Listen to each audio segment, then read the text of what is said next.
Alright, let's bring in the new year, shall we? No! God damn it, DLBot. Anyways, howdy everybody. I'm your resident Radiant Rider, Silver Maxis, and welcome to our... cannot speak today. Welcome to our New Year's episode of the Toku Roundup. Yeehaw!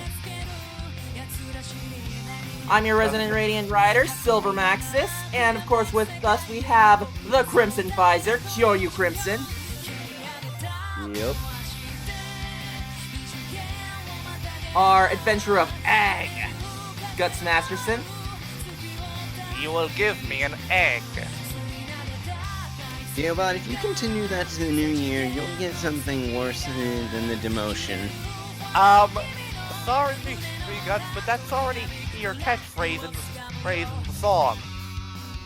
And of course our... because Guys. Save it for later. Anyways, and we have our Riddle God, DLBot 2016.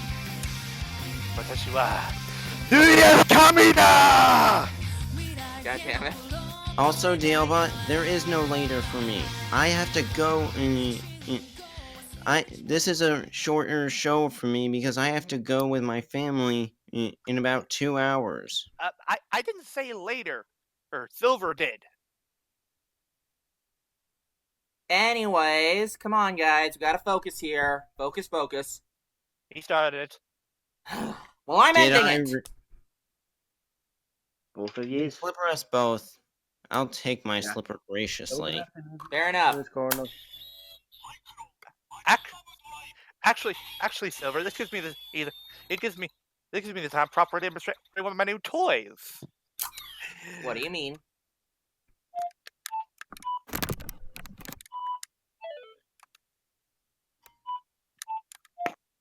I got the electronic ocarina. Well, okay then. And the book keeps failing. Anyways, move.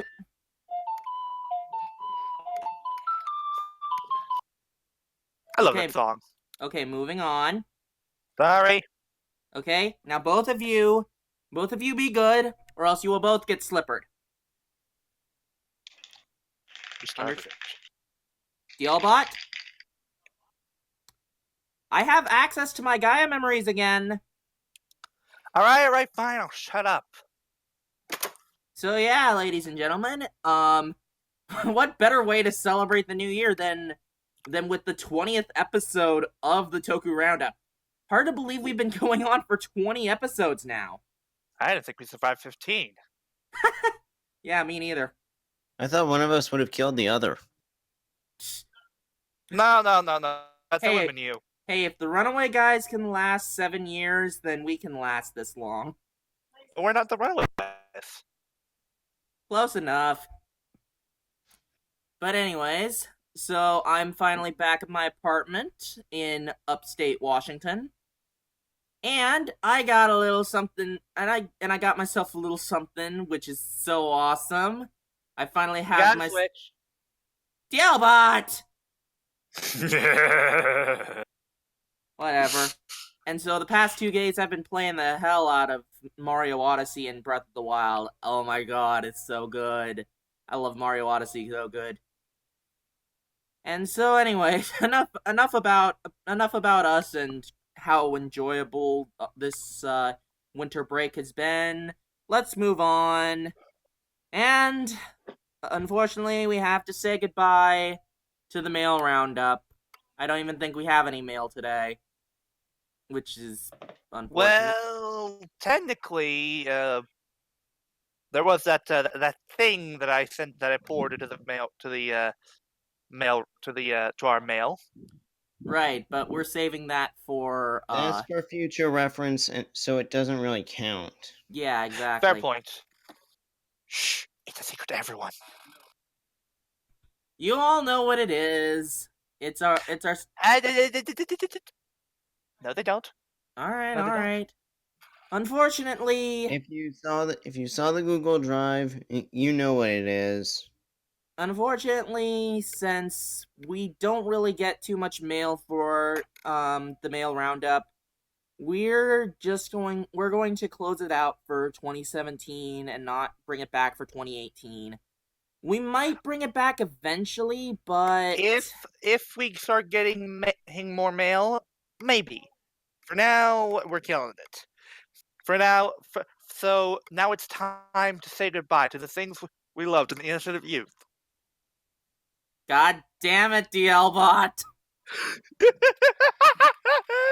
Movie reference for the win. You're lucky I'm a Ruby fan, otherwise you get slippered for that. That's why I made the reference. Luckily, Oh, I'm not God. as big of a Ruby fan. I've only seen the first 2 volumes. You need to see Completely. Volume 3. Volume 3 is really good. It gets really good at that point. It's a tournament arc. It's good! It's Guts. It's a bit more than that. It's more than a tournament arc. Fine, eventually. But yeah, Eventually! Mail Roundup is gone. Time for the news show. Naturally. Soon enough. That's not soon enough. Jinx. I Still want be to the find some. I want to find some way to. I want to find some way to get a Monty Python reference in there somehow, but I can't. Also, I found out that my cousin watches Monty Python. Bless her soul. It's the same. It's the Silver, same. you It's could punish wait, her. the same cousin I always talk wait. about. I thought it was going to be a different cousin because they didn't make this joke. What's his name? There are some who call him Tim. Except that doesn't work because my cousin is a girl. I know. You can say that for my. You could say that for my uncle, because he's also seen it. Wait. Silver, why don't you just punish one of us by going to make us go look for a shrubbery? Yes, go look for a shrubbery. Anyways, moving on. We have to look for it? Yes. Don't say that word. Good, you caught the reference, Guts. Okay, can we move on, please? Yes. Fine. All right, and of course we have the last keyword puzzle for the year, or well, last week's keyword puzzle, but this will be the last answer that we give for the year because Tonight is New Year's Eve. we will still if people want to send in like comments or emails regarding like their answer, then we'll still do that. And we will check the emails for that, but it doesn't seem like people really do these. Well, you guys seem to at least be joining in and trying to guess, so that's something. Fair enough. You can count all the guesses that I've made on one hand. Sa, count up your guesses. That's not Japanese. Omae no gesu o kazero. Pretty sure it's not guess in Japanese. Regardless, How about we move on to the news roundup? Regardless, last week's answer, would you like to give it? Yes, the keywords were dragon, multi-purpose, and break. And I managed to fool a Scotsman here because of the last keyword I gave, which was intentional. The answer, the Traibasha from Tomoka Rescue Fair. It is a multi-purpose weapon that has a fire extinguisher mode, a blaster mode, and a would you call it a sword or baton? Baton. If they're rescue fighters, then why would they use a sword? It's similar to how with what's it? Pato Ranger? Yeah, kind of with Pato Ranger. Well, I was thinking more like how Decker Ranger has them. I Right. was thinking Magi Ranger and how Nah. Red is No. They use that full doesn't swords. work. It doesn't work. Well, Anyway. Magi Red is the only one to use a sword, but we're getting off topic, guys. We had a topic. Moving on. So yeah, of course, the dragon part because it rescue fire. It has a dragon motif, right? Because And you charge the finisher via a dragon charge. dragon charge. Wait a minute. So they predicted cross sea charge? Cross.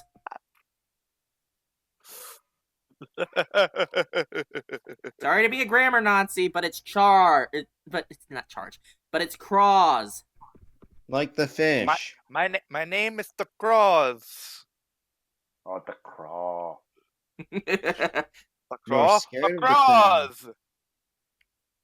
The craws. And of course, multi-purpose because this is a Toku toy. It transforms into multiple things. If Yes, it didn't transform into multiple things, it would be and from the the breaker 2000s. part because, well, it's another word for bash. Yeah. If it didn't transform into multiple things, it'd be from the early 2000s. Exactly. But I thought this was from the early 2000s. Ha! Anyways, so yeah. So that was our last keyword puzzle for the year. And so, now it's time to go over the news. yep, the news. So for the final time of 2017, News Roundup, start! Actually, wait, no. Guys, we need to do this together. So on three. Alright. And, well, we Say need to... no, Right. ich, Sit. ni, san, Move! news roundup. News and Roundup, start! Stato! Wait. Oi! Scotsman, you didn't participate. He's the Scotsman. He's the Scotsman. He does what he needs. He does everything. I don't know if he does a. He's like the platypus. He doesn't do very much. Ha! I got that reference. Me too. Wait, hold up. So, does that mean he's a secret agent? Maybe. I'm more of a different from a secret agent. Yeah. Anyways, Didn't he join at the end? I don't know. Anyways, so we have some scans for Q Ranger in its final month, in which everybody gets a power-up form. You get a power-up form. You get a power-up form. You get a power-up form. Everyone gets a power-up form. Yep. Except for balance. Aw, poor Balance. Poor Burial. Well, I mean, balance does technically get powered up by the Taiyo mode. That's fair. That doesn't count. He technically does get a power up, just not a physical power up. Regardless, we finally get the return of Pegason for use by Kajiki Yellow. Mind you, is voiced by Shadow Moon. Waste of his talent. And Simmer down, Kintoros. Yellbot. Sorry, I'm speaking for ZM since he still does not like Pegason. To be fair, a lot of people don't like Q Ranger. Alright, in fact, I think me- the only time Pegason was relevant was in episode 6. Yeah. When was that again? When he debuted. That was like the beginning of the year. That's the joke. That's the joke. You suck, McDL. Now my But Woody Allen impression. But yeah, everybody gets a power up. Oh wait, And for Oh, some wait. reason, and that Hammy gains green hair. Hey, Because- hey, we're spoilers. Hang on. I was going to make the. I was going to tell what the. I was going to say what the power ups were. I was already in the middle of saying them. Fine. Thank you. Anyways, Hammy ends up getting the Hikari Kyutama, which should have been a shared power up in the first place. You know, that's a good question. Why And Ham, either one allowed to debut that thing. Also, why did it only get used so little times?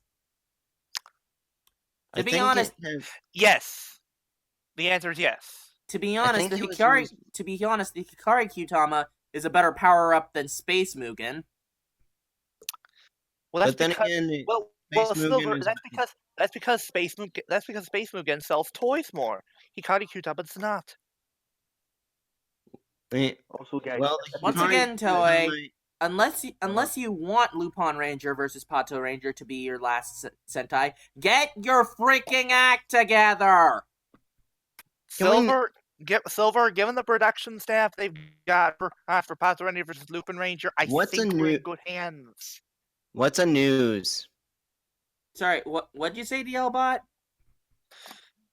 Silver, given the production staff they have behind Pato Ranger versus Lupin Ranger, I think we're in good hands.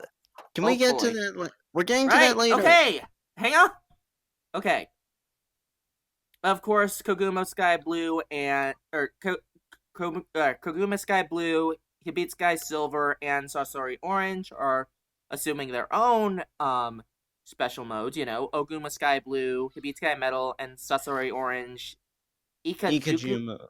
Okay, Ikakuju mode.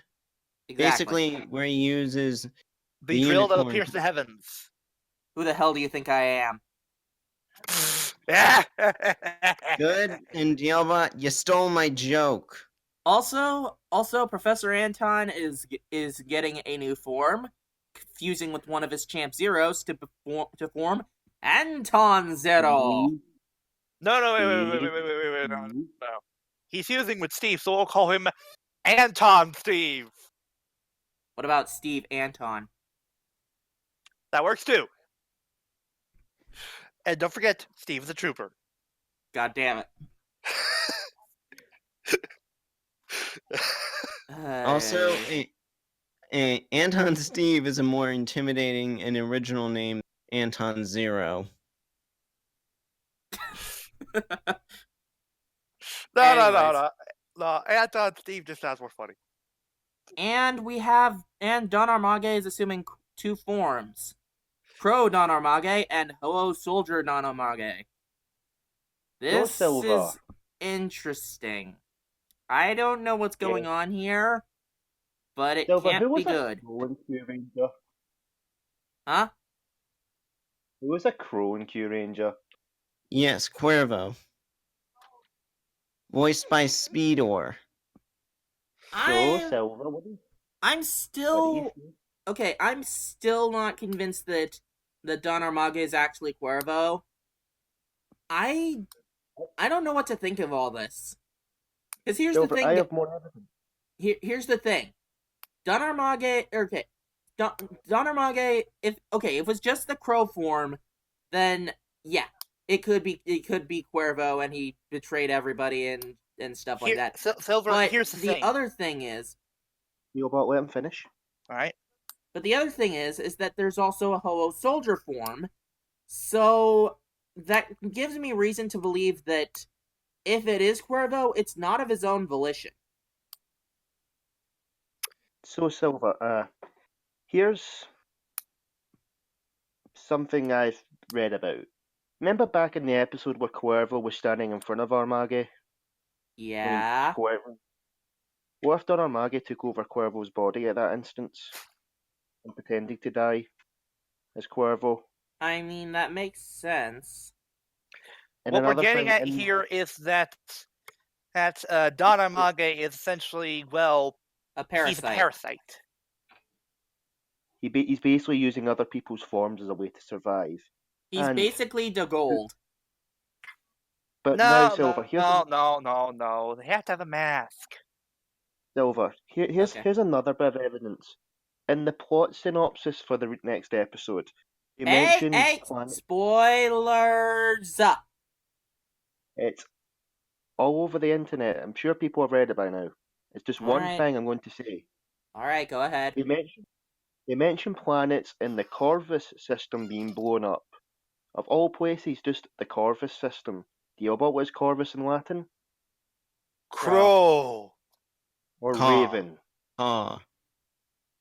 So Wait, Dodo. Raven. What does this have to do with Crow's brother from Ruby? You mean sister? Sister, whatever. Joke. You fail. That's the joke. You And- fail. Anyways, So yeah, I the home stretch of Q Ranger actually seems to be building up to something pretty interesting. Then again, that's just me, and I've been defending Q Ranger. I personally have been enjoying it. It's not the best series, but considering the last 3 Sentai series have made me disinterested in Sentai as a whole, like But then again, seriously, the last time that I was interested in a Sentai was Kyoryuger. And but and Silver. And yet even you say you hated Daigo. hey, I said I vised up on him. Silver. Yes. You've also admitted that you've skipped Tokuger, Ninja, and Zuoger. Yeah, that's what I was saying.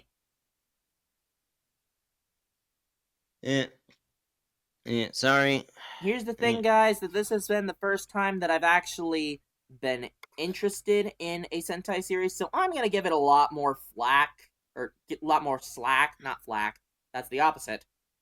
I'm gonna give it a lot more slack than most people would, and it is, and trust me, it cannot, not like nothing can beat Ninja in how bad it is. Okay, fair. Okay, fair point.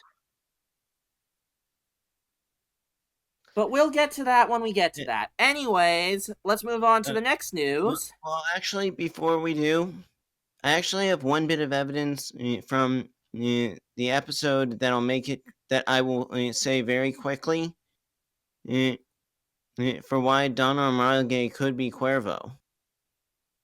All right, go ahead. While when when Space Barney Stinson went to go meet Don Armage was saying Boku in his sentences. Okay, but here's the thing: is that once again, it's probably not of Cuervo's own volition, and Don Armage's probably a parasite. But Well, Silver, why would Don Armage be saying Boku when Don Armage is essentially the head of Jack Okay, Guts, Mater? you're looking too into this. Let's wait till the episode actually comes out. Okay. We'll discuss I'm theories referring and to such. I'm referring to this week's episode. Yeah. Well, Guts. We'll Let's discuss just theories move on. and such Move on. Let's just move after on. we discuss the Let's episode. move on to the. Okay? Let's move on to cops and robbers. I'm sorry. Exactly. Bad boys, bad boys. What you gonna do? What you gonna do when they come for you?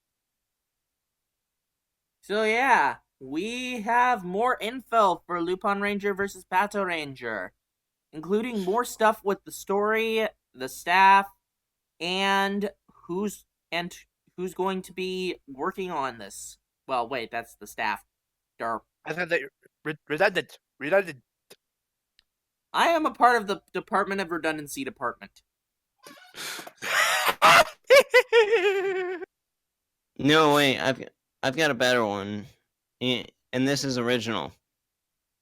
The Flaming Society of Redundant. The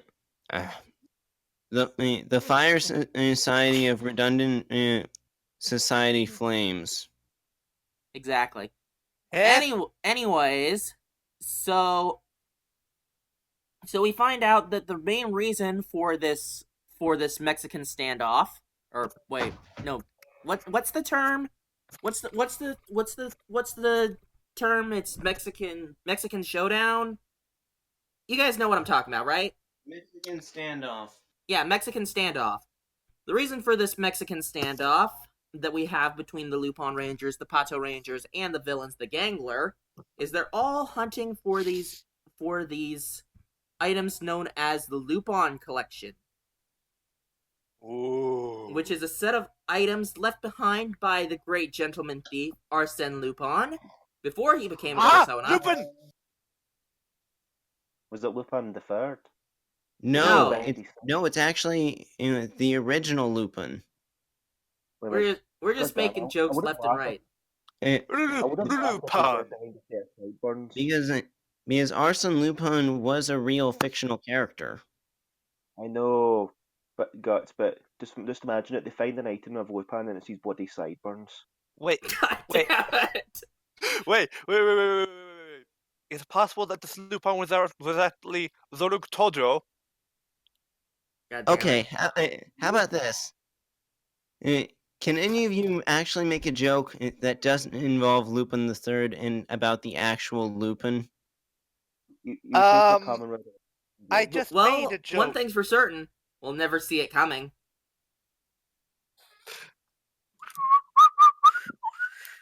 I'll accept that Persona joke. Thank you.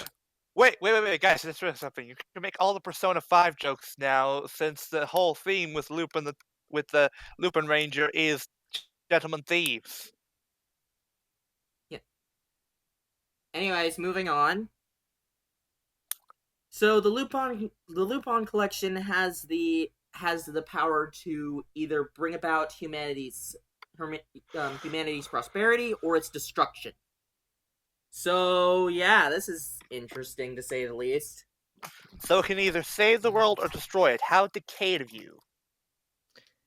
I was going to go Exactly. with a Bokenger joke. I mean, that makes sense too. Oh shit.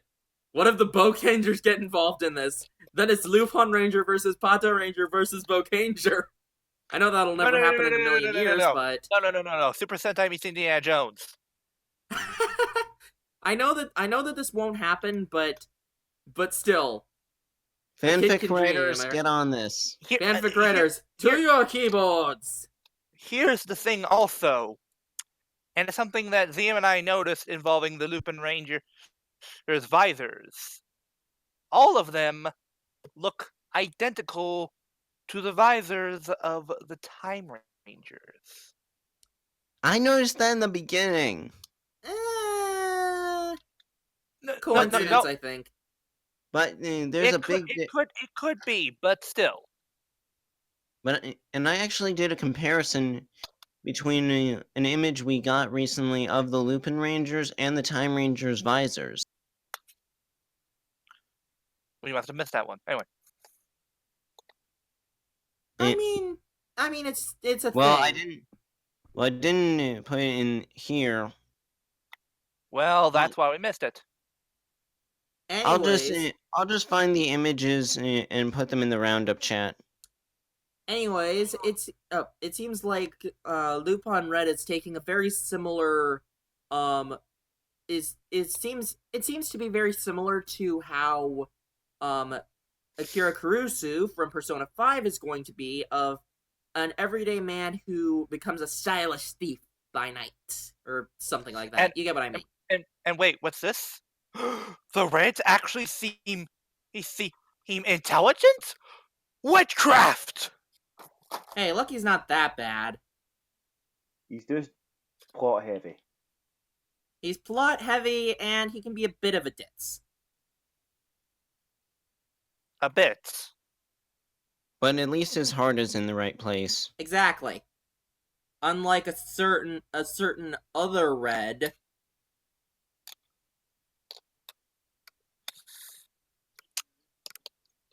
Okay, moving on. Anyway, so, meanwhile, Patron Ichigo is it's pretty much the average straight man. You know, he wants to, bring crime rate down to zero. He's trying to he's trying to be Bonbon without being Bonbon. We don't know. He could very well be Bon. But we will see. Anyways, By that I mean the whole shoot first, ask questions later kind of thing. we will see. We will see. Both teams will use the VS Changer and the Dial Fighters and Trigger Machines, but we've already figured that out. First of all, I want to say is right now, I want that gun. Found the images, so now we can make actual comparisons in the helmets. Okay, okay. Thank- Okay. I'm sorry if I'm being an ass. You're not being an ass. You're just not being focused. Focus. What is wrong What? with you? Focus. Silver, Yes. in my defense, when have we as a collective ever been focused? Anyways, let's focus on the staff, shall we? Cause we have Junko Komura, who was the writer for Kamen Rider Wizard and Zyuohger, as our head scriptwriter. That's good, right? Yeah. I'll admit, most people give Wizard flack. I don't really get it. But I personally like Wizard, so yeah. And I like Zyuohger too. I will say this. Uh, you know, a good writer can be hampered by bad production or vice versa. Well, here's the thing, Guts. It's funny you mention that because the head writer for Zyuohger was also in charge of Q Ranger, but its clear control of it was not given to him fully because it's clear there were executive meddling behind the scenes. Anyways, we also have Yeah, that's oh, Gailbot. I agree, but my point is that uh, that a story can get muddled by a bad writer or the other way around. Remember, Go Rider was written by the same person who had a lot of control on Ninja. Well, Guts, I retort that with this. The writer was given characters who had established rules and such. I think the point is that he's good at, but when it comes to established characters, not making his own. Now pipe anyways. down. So we also have Takaki Utsunomiya Wait. What's his name? as the producer. What's his Takaki. name? Sakaki! Takaki. I know, I just wanted to make the dot hat joke. You get the slipper. Ah! Hold it! What? I have Eeks and Knuckles this time.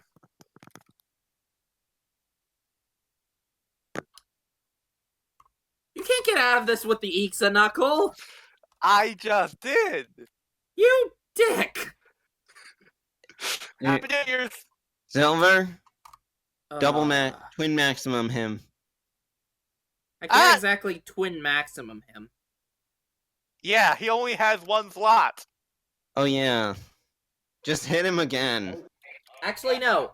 I can't. I can do that. Hang on a second. Let's get Eaton Joker. Next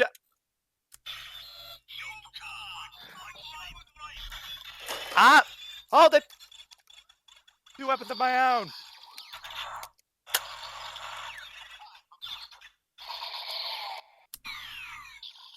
You get slapped.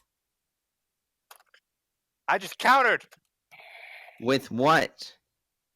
My Ichigan Buster and Eeks and Knuckle. Dude, you can't do that.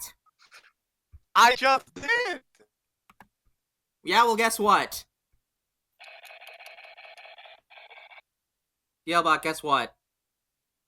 What? You get banished. Thank goodness, now let's actually get the news done. Exactly. He'll be back in a bit and he'll be pissed. Oh, he's writing in the chat.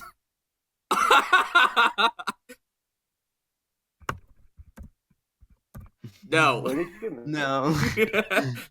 Okay, so anyways, so and he wrote for Wizard, Tokuger, and Zyuohger.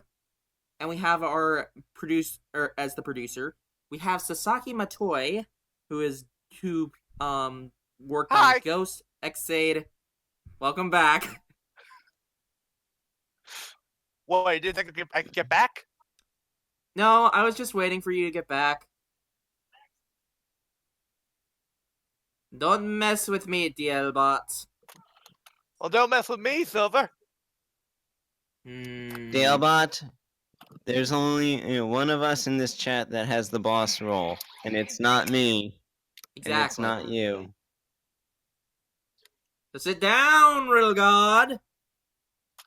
Okay, first off, you can't steal. First off, you can't steal Mildred's. You can't steal Mildred's catchphrase. I'm pretty sure he'd be fine with it for saying this. Now sit down and drink your goddamn tea. The adults are talking. Really, you think he's okay with that? Why don't I go ask him right now? Dealbot, Because we're in the focus middle on of the a show. podcast. All right. Jeez. We're getting off topic, and we're getting off topic, and Guts has to leave at 3. Well, 6. Whatever. Time zones are Well, weird. Well, my retort is you started it. Well, I'm ending it.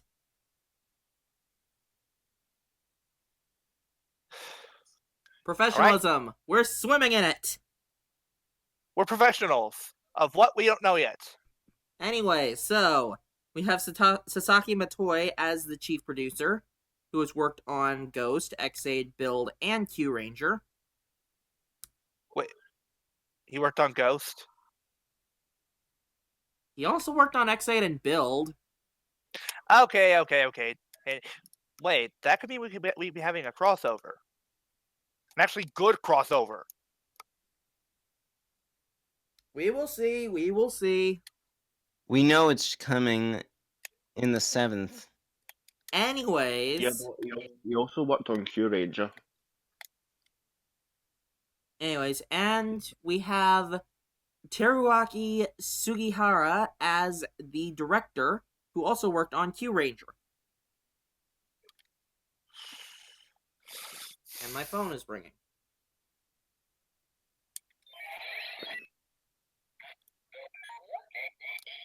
When it comes to the small stuff, I think we can trust this guy, but not an overarching story, to be honest. We will see what happens. We have Hirofumi Fukuzawa as the returning action director. And finally, we have Harushi Takagi, who composed for Samurai Sentai Shinkenger, as the composer. This series will air... This series is going to air February on TV Asahi. And you can bet that we will definitely be covering that once Q Ranger ends. So that's something to look forward to in the next year. Anyways, let's move on, because this has gone on long enough. Hold up, Silver. One more thing. We have the announcement of the singers. Okay, go ahead. We have... Hang on. I'm trying to get quick here.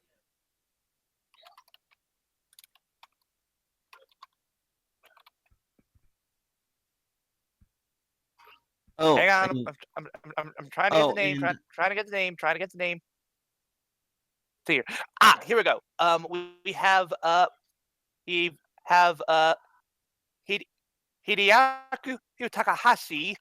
He is singing the main theme for Lupin Ranger, who in the past has done themes for Go Order and of course Go Busters. Yeah. That makes me happy. Lupin, ready, go. And finally, for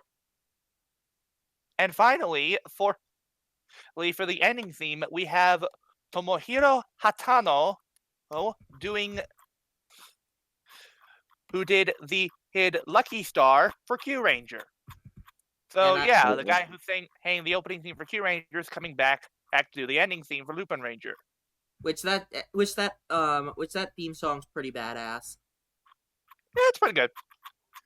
Yeah, but when you said Lucky Star, I was having flashbacks. I want sausage. Go. Scotsman, you want him or should I? He gets a pass. Yeah. It's a pass. Yeah, but Alright, he's fine, I'll give you a pass. He used up his pass. Yay. Alright, but forget Silver. You've used up your one pass. Ah, crud. The next time you don't get off scot-free. Well, same to you.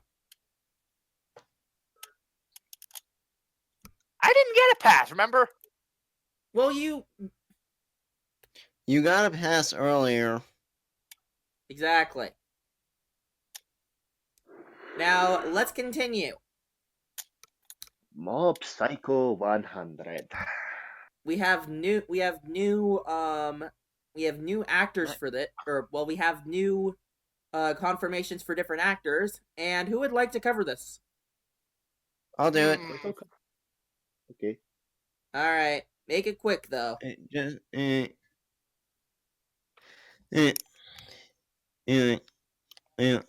get somebody set me up. I'm just doing one.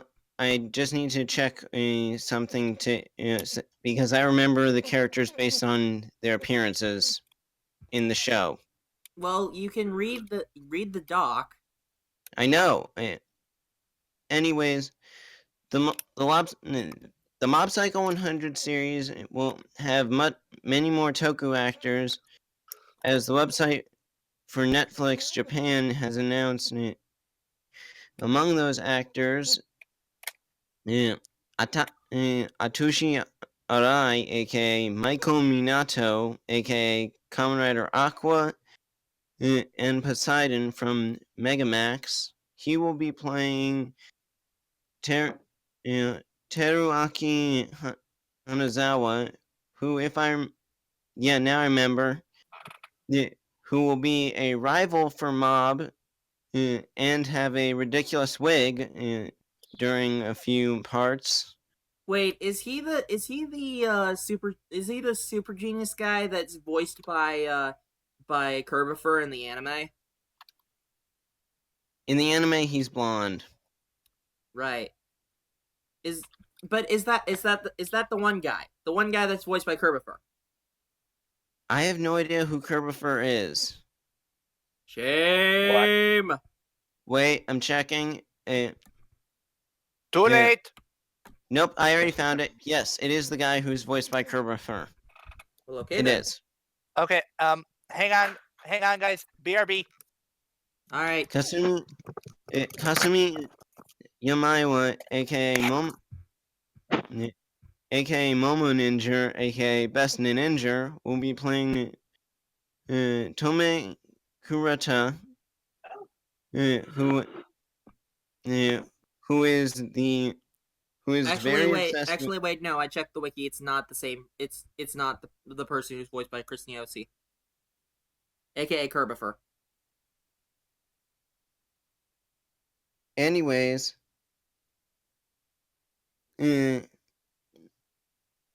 Kasumi will be playing the Tome Kurata, aka that journalist girl who's trying to find evidence of psychics or UFOs. So pretty much, Diet Harume Suzumiya. Diet Harume Suzumiya. Haruhi.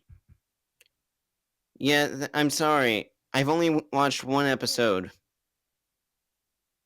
Fair enough. I haven't seen any of it.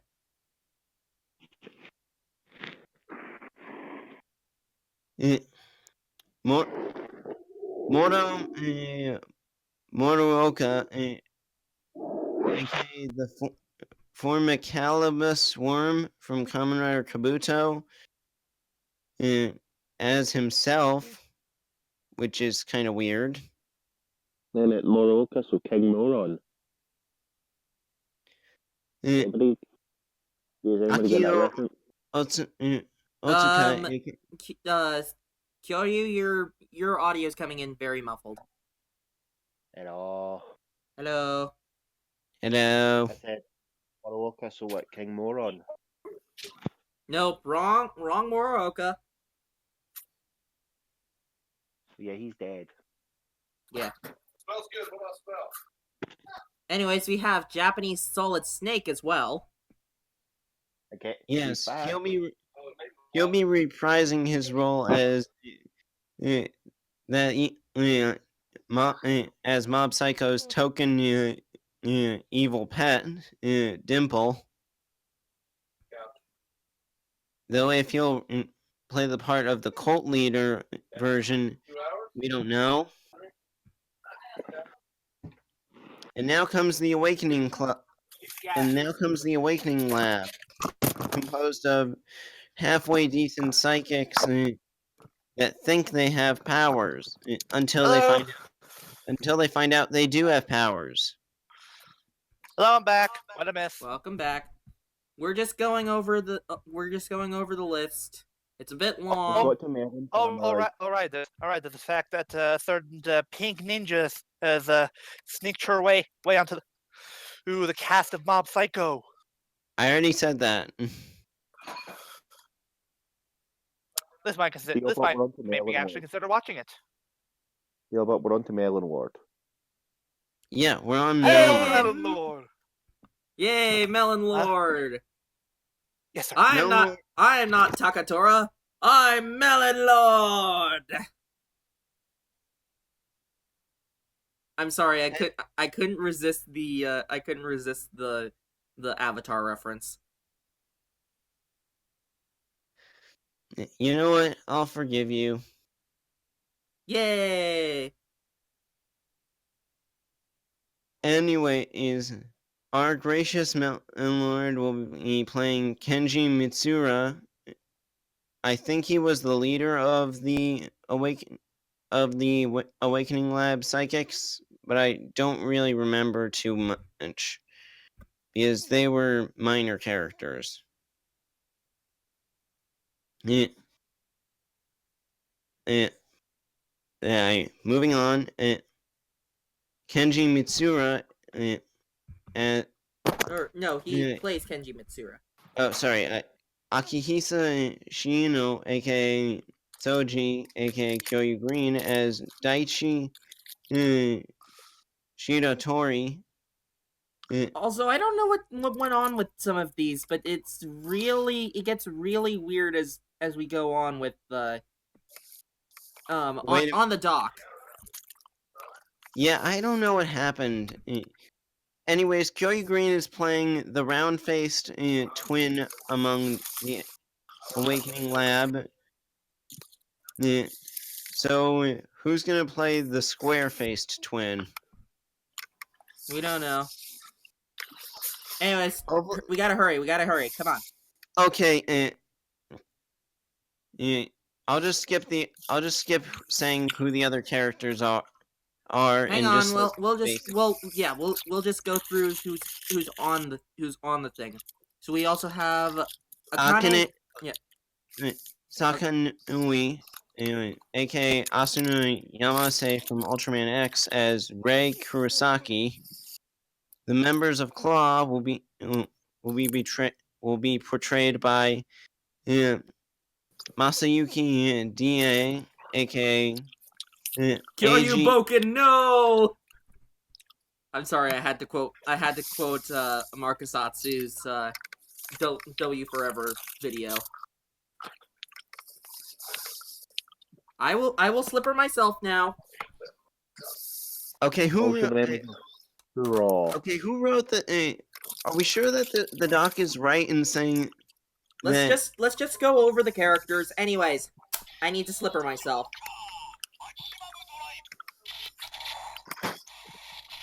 Ow. Ow. Are you okay? I hurt myself by slippering myself. Oh, don't be such a baby. Anyways, baby. Headphones grow back. No, they don't. Anyways, as I was saying, hang on, I'll just finish it up. So we have just finish it up. Hiroaki Iwanaga, aka Kamen Rider Bursts. Also R5. Date Akira returns. Exactly. We have Yuki Mamiya, who is she the one girl from episode of Stinger? Maybe. No. Yes. I guess so. It says on the doc, she's from episode of Stinger. we have the person who played the Doral Bugster, but it doesn't say who that is because the thing's screwed. Okay, Flutter, what the hell happened? I think Flutter was drunk. Flutter, are you drunk? I think that he's underage, so he shouldn't be drinking. Maybe he was sleepy. You can still drink in the presence of your family. Let's just move on. He is oh yeah, Suzanosuke. That's the guy's name. Okay. We have Shin Nagahama, aka the man who's finding his place to die, Akira Nijino. Okay. Akira. Akira. So we have two Akiras.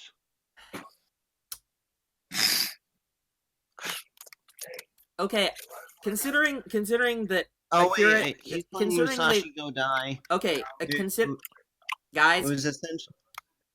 Okay, considering Akira is actually my middle name, and I should know how to pronounce my middle name. I know how to pronounce my name.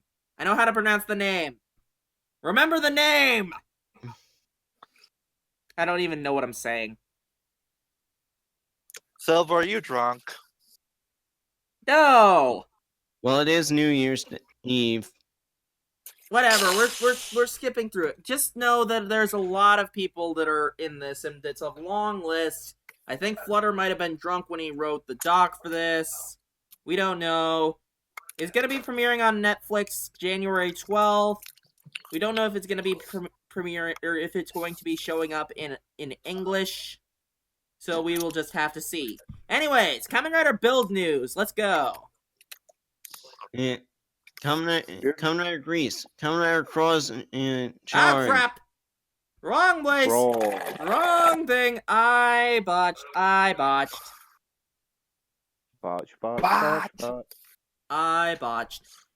One sec, I'm gonna fix this. It's gonna cause the whole thing to move backwards, but... I put the... What the hell? Okay, something definitely went... Is this a slideshow fail? Yes, it is a slideshow fail. Hang on, guys. Technical difficulties.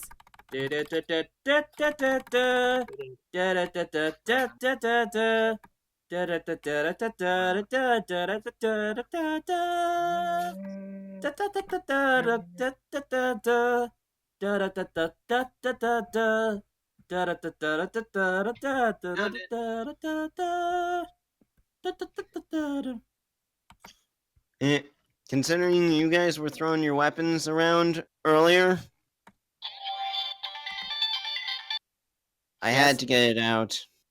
One sec. I will get this thing done, and then I will botch Slipper myself. There we go. And now then, let me grab my Luna memory. Okay. Watch Slipper. This thing someone don't Luna, yourself with botch a Slipper. Slipper! Ow. So should I just continue rapid fire reading? Anyways, so we have more images of Kamen Rider Grease. That we have. Oh, hi, Altoya. How you doing? How's the Vanguard hunting going? Yep. We already have it revealed that we do have Kamen Rider Grease.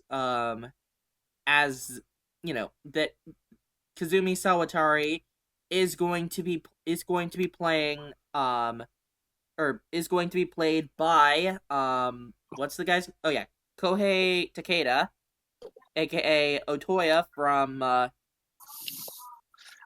know about this earlier, but my god, the dude is not aged. Yeah. Acting in Japan is his secret to life. We also know that Kamen Rider Grease uses the new Batama clan. And in Yu-Gi-Oh! He plays Abyss Actors. Who plays Abyss Actors? it's a joke. I know. I 'Cause- only saw Best Actors played once. Oh, Sawatari Shingo. Oh right. Now I remember. I was confusing. Shingo. I was confusing it for the second deck Shingo War. Back when he was a samurai thingy. Okay, so maybe he also uses Yosenjus. I don't know. I don't know this shit. I don't keep up with Yu-Gi-Oh anymore. I just And was yet you following the abridged and yet you series. made a Yu-Gi-Oh joke. Yeah, so So there you go. I was just going by Azzy Fox's abridged series. Moving on. Smartphone Wolf. hang on. Bus driver. Oh, and Actually, then the we've other actually part was discovered. Sorry, Silver, but we discovered a little bit of Grease as a character. Two things. Number one, he's an assassin. ooh, assassin. But here's another thing. He's not only an assassin, he's a gang leader. He's sassy because he's an assassin. Because he's assassin. Oh, I think I heard about this. He leads the Hokuto strike force composed of himself and we'll three get guys. to that. We will get to that. Meanwhile, we get more Aren't images. we on that? Well, yes, we are. Meanwhile, we get more images of Kraw's charge, which is pretty cool, as well as our three sentient smashes, I believe. Which I still don't understand this whole thing. Like, how can Smash be sentient? Yes. The answer is yes. This is science fiction. Let's just assume special experiments. Yeah, fair enough. Magic! Shut up, you weirdo. Yep. But yeah, these will be known as these three, known as the Hokuto Three Crows, are Akaba, Aoba, and Kiba, who are the Castle Heart Smash, the Stag Heart Smash, and the Owl Heart Smash. Wait. Kiba Yuji? Wrong, Kiba! He's not using the Kaisa armor. Though there, You mean the Orga armor? He also used Kaisa. True.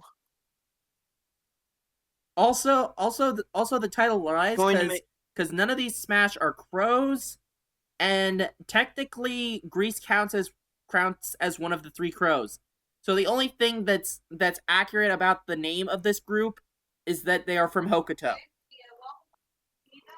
unless as it turns out, one of them is actually from Saito, or even outside Japan. The other one's green, which red is.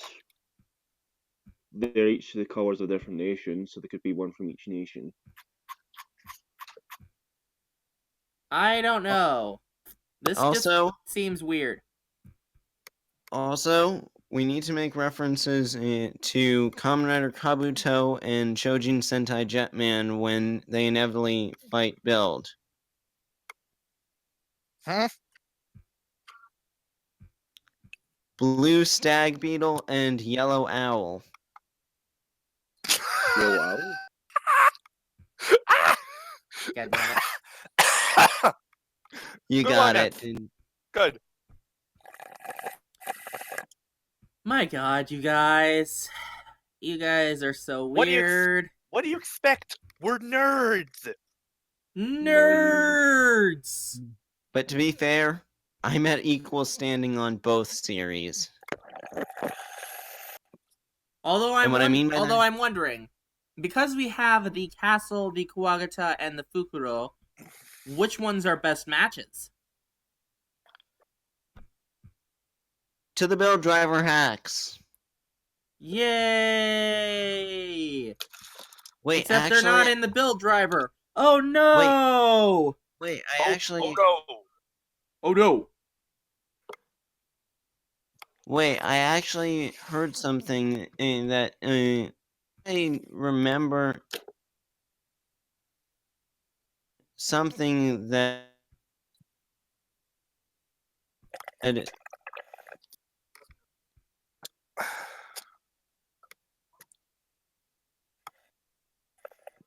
I'll check online. Move on while I'm. Yeah, we should move on. Moving on. So Moving yeah, around along like a flying thing does. God damn it, you stole my joke. Anyways, Cross Charge has his beat crosser as well as the Twin Breaker, which is interesting and exciting. Although this does It's a gun that becomes a sword. well, no, not as Linkara no, has it's not a gun. established. Wait, no, it's not a gun that becomes a sword. It's a gun that becomes a stabby death thing. Silver, when you look at it, it's pretty similar to Zane's Silver Super Silverizer. No, it isn't. It's more like Zabi Zector.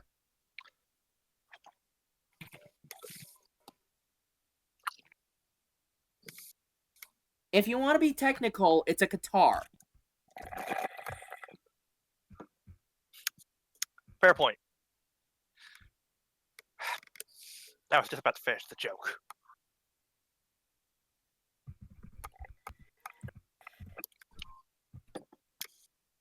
Moving on. Yeah, moving on. But Moving on. Wait, hold up, real quick though. There is a possible reason as to why we're getting Cross Z charged so soon. Cross. Cross charge Thank you. soon.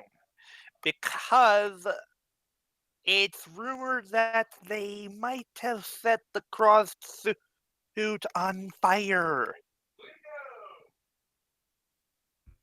We will Wait, see. what? Yeah, It might be fine. Who knows? we will see. I want. Where did you get this evidence? Because hopefully this doesn't turn out like Kamen Rider Gills. Oh, relax. It won't turn out like Kamen Rider Gills. Don't be paranoid. Anyways, so as well as that, we have confirmation that a certain best match is not just exclusive to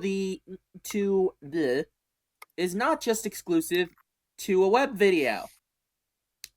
Huzzah! Ladies and gentlemen. Oh wait, we don't have our we don't have Flutter to do the... Wait, hold on. Let me look it up, and I'll try and do a 4 Flutter. No, I want to do it. I'm on the full bottle thing for the Kamen Rider Wiki.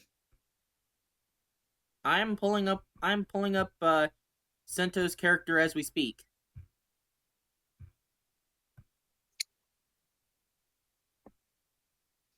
Okay. Anyways. Also, real quick though, wow, we are getting a lot of trial forms. Yeah, seriously. We will see what happens. Anyways. Wolf! Smartful! Best match! Are you ready? Tsunagaru Ipiki Okami! Smartful Wolf! Yeah! Now, let me just say, this thing looks awesome. It looks okay. For me, it's the big smartphone shield that gives. Okay, yeah, the smartphone shield is the one thing that's the issue. Even still, this form looks pretty cool. Yeah, I do like the silver. As long as it's not tied to the Emoji Movie, I'll be fine. Silver, why would you do that? How dare you, Silver? Where's my Eek Knuckle? Where is my Eek Knuckle? So, guys, it's just a joke. We can't Scotsman? be too careful. Scotsman, your verdict? My verdict? Yes. I am the judge. the jury and the executioner. Sentence. Silver. Oh fuck! I'm pulling out the metal shield. Ah! Do I fire? Protect me! Understood. Do I fire? Do I fire? The jingle ended. Dalebot, I can't hear you. Moving on. Moving on. But yeah, this is definitely an interesting thing.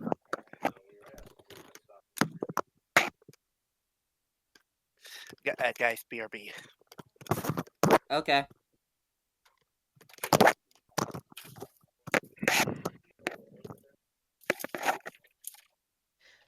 Exit another ending. Exit another ending. Also, we should mention that for the previous Mob Psycho 100 thing, one of the characters that we forgot to mention was the main character, Mob, who is going still to be being played by Riku from Ultraman. Yep, he's going to be played by Ultraman Geed. Tatsuomi Hamada. That we should hasn't get really to- changed, but we're just reminding you, the viewing audience. We Anyways, should get- This shows how good he was. so we have some more news for X8 versus for X8 Another Ending, Gem versus Laser. The trailer has dropped. Let's get through this without DLBot, even though he Yeah. really likes Gem. It's going to show the introduction of Zombie Chronicle, the Gem God Maximum Mighty Gamer, level 1 billion. I thought it was level 1 billion. I think it's level billion. And Laser level X. Mr. X. Trolley box set is going to be released April 11th. It's going to be at 21,600 yen. It will come with the God Maximum Mighty X Shot. Or God Maximum Mighty. Sorry.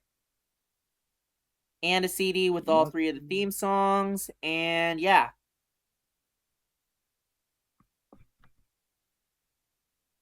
So yeah, merchandising, where the real money is made.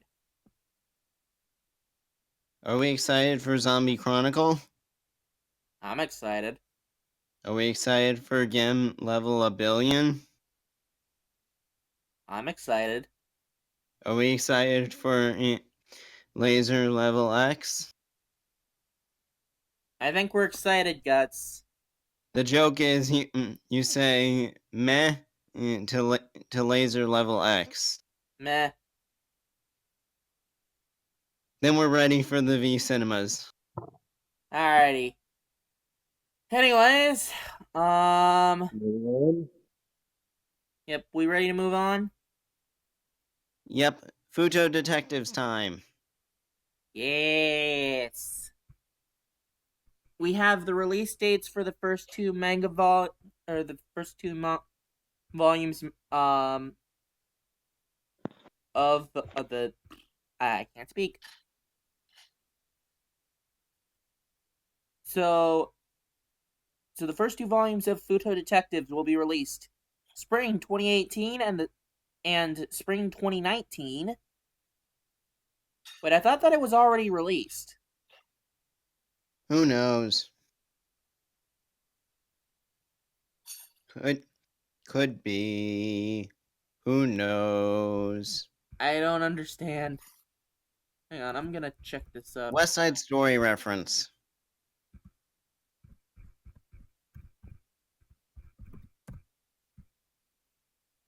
Now, if only we could get in America. Exactly. I'll stop with West Side Story references. It's fine, it's fine.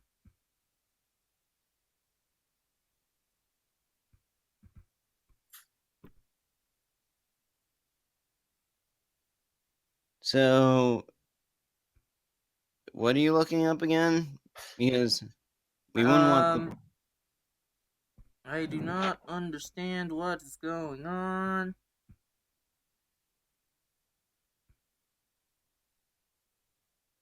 Yeah, Should whatever.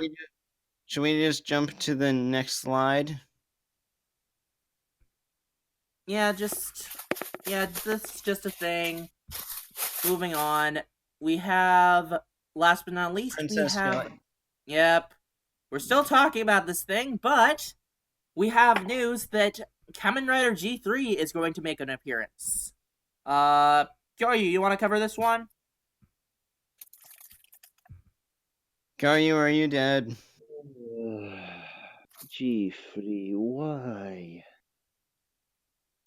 Why?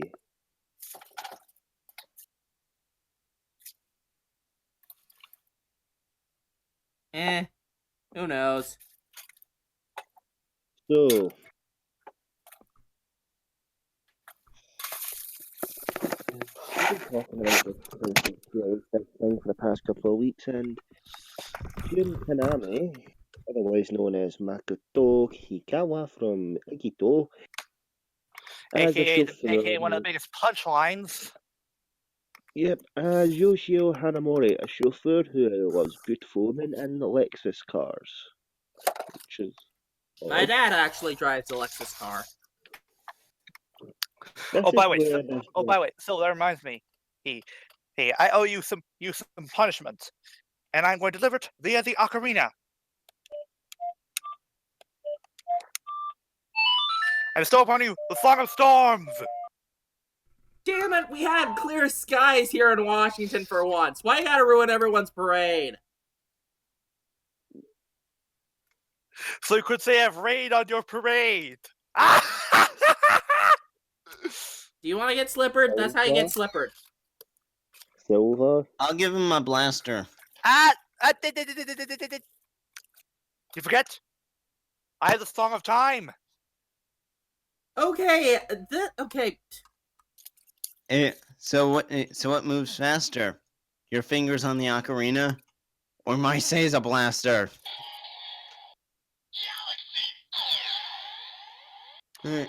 Discipline impact.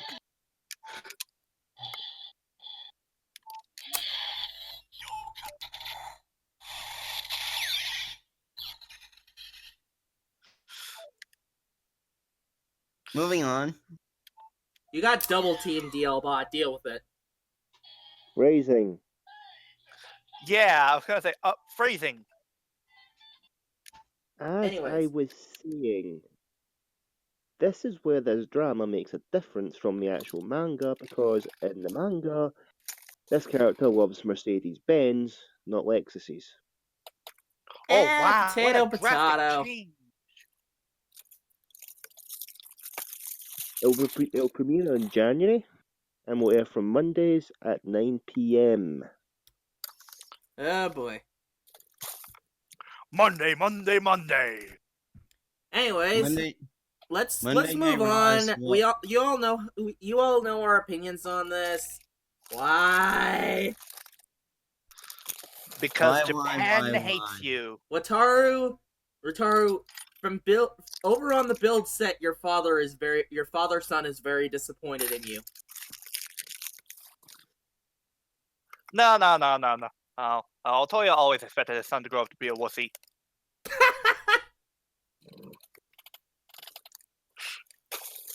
You mean his father's son? Whatever. Get on with it. Yeah. Get on with it. Anyways, another Get thing. on with it. So yeah, Corey, you got this next one as well. Oh, Well, what's the next one? Ultraman. Because we didn't cover it last week, you said we could cover it this week. Yep. Oh. The Ultraman manga is releasing its 12th volume, and this one comes with a figure. Figures of the Ultraman form of the main character, Shinjiro Hayata, and The volume will be released on July 5th, 2018 for 2,500 yen. I have yet to see pictures of this thing, so I do not know what the figure is going to look like, but if it's a decent figure for that price, by all means, buy the manga so you can get a good figure. I don't understand. Okay, I don't Buy our understand. shit. This Ultraman looks weird because it looks more mechanical than like Ultraman. That's actually the point. That use But use. Wayne, Can I speak, please? you may speak if All right. The inspiration for this new Ultraman was inspired by Iron Man. Okay, fair enough. Also, I and ended plus, up seeing back when I was down in Seattle, I ended up seeing this at one of the comic book stores that's nearby. Oh, actually, so it's funny you mention that because at my local hobby town, which was also where I got my my Shadow Moon Renewal figure art and SICOs, I also saw the figure arts for Zulfi and the original Ultraman. Very nice. by the way, Silver, to explain another thing, see the Ultraman form in this version, like Dilbert said, it's a suit of armor. Basically, the people where because Ultramen are, well, they're not aliens in this version. Ah, They're Iron Man. well, okay then. So Tony Stark basically decided, okay, I'm going to build myself a suit that can shoot laser beams. Again, So you're saying that he built it in a cave with a box of scraps?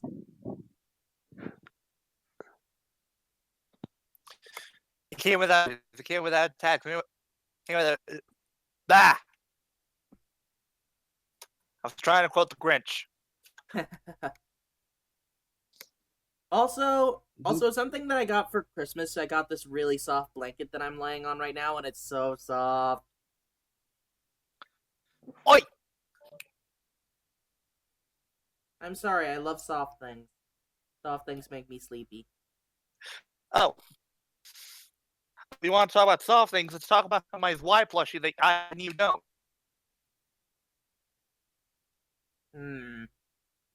I could talk about my Tusk plushie. Okay, that sounds adorable. Even if I'm not into Zyuohger. What about your tusk? What about your tusk? My plushie is more adorable. What? Yeah, you heard me say it. No, I didn't. Anyways, moving on. I said my Y plushie is more adorable than your tusk plushie. Wait, you said Zwei plushie? Yes. Okay, Zwei wins. Wait, who's why again? The dog from Ruby. Oh, hi, Dougie. Oh, The okay. indestructible dog. The dog from But as Krypton. an elephant and a person, Tusk wins. So I wins because he is an adorable corgi. Well, I have you guys both beat. Hang on a second. How about we move on to the Pato Ranger and Lupin Ranger toy scans? Alright. Yeah. So, yeah. Toys. I mean, we kind of know a lot of this stuff, but... Yeah. And also, you guys are beat because I have an Eevee plushie from Build-A-Bear Workshop, and it's so good. I love my Eevee. Dang it, you're right. Eevee does win. Eevee Fuck is adorable. Eevee. Fuck Eevee's. Why for the win? Oh, come on! Eevee's adorable. Yeah, Eevee wins. To use a fire. Okay, you're cutting in and out really bad, DLBot. Testing 1, 2, 3. Still cutting in and out. Hang on.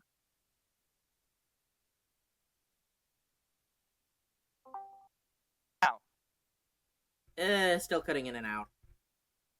Anyways, moving on. So we have the first quarter toy reveal for first quarter toy details for the Pato Ranger and Lupin Ranger toys. which includes their gimmick is which is their vehicles, the Dial Fighters. Yeah. Honestly, we do have we have everything that we're basically basically everything that was shown is all going to be in a thing. We all know this by now. There has been no release date confirmed, but it will be coming soon, most likely. There's only one question left when it comes to Lupin Ranger and Pato Ranger toys. What's that? How are they created, and how fast are we going to get these toys? Considering first quarter and second quarter toys usually end up coming the fastest. We will see. Anyways, moving on. Hey, Scotsman! Guess what time it is? It's time to clean our ears and power our rage. Scotland Rage! What do we have this time? Starting off, Ultraman Towards the Future, Diecast Swing Luminous Delta Plasma. You can go ahead and cover this one.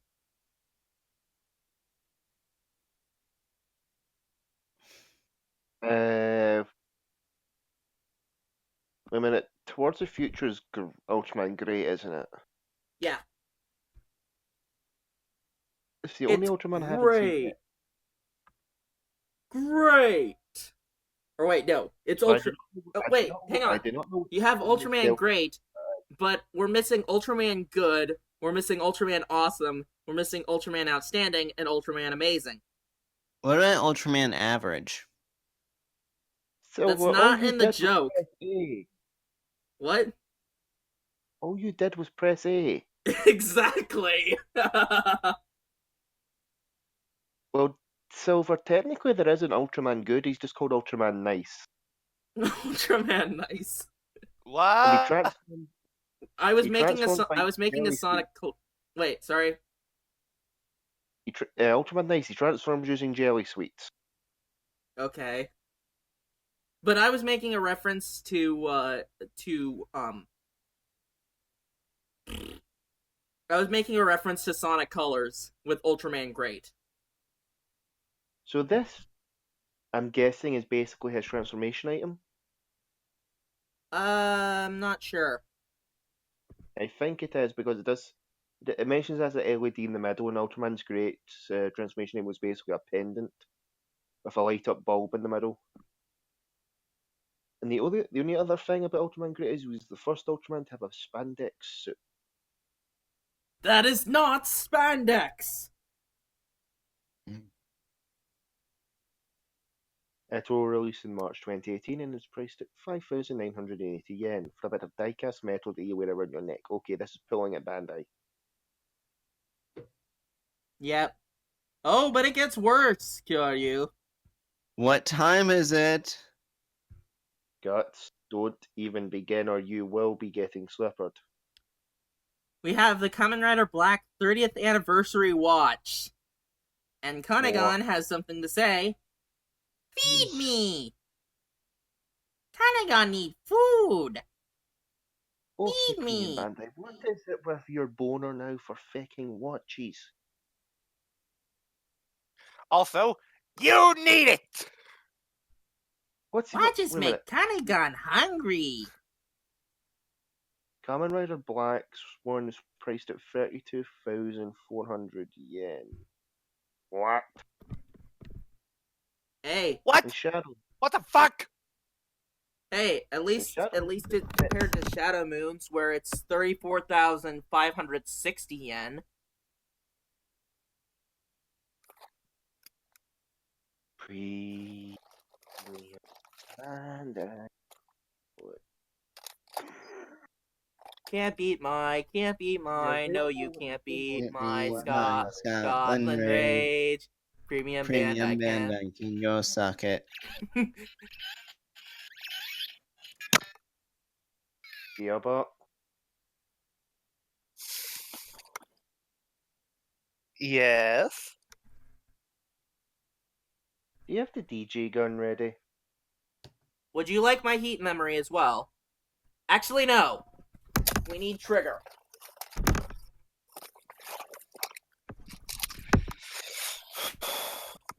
No, wait. I've got a better punishment in mind. Wait, what? Wait, why are we getting mad again? Premium Bandai Watch. Oh, well then, I have a perfect punishment.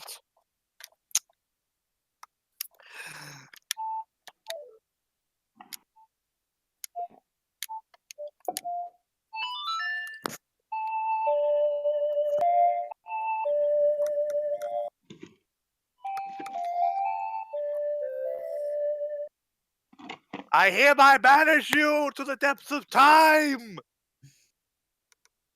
Well, okay then.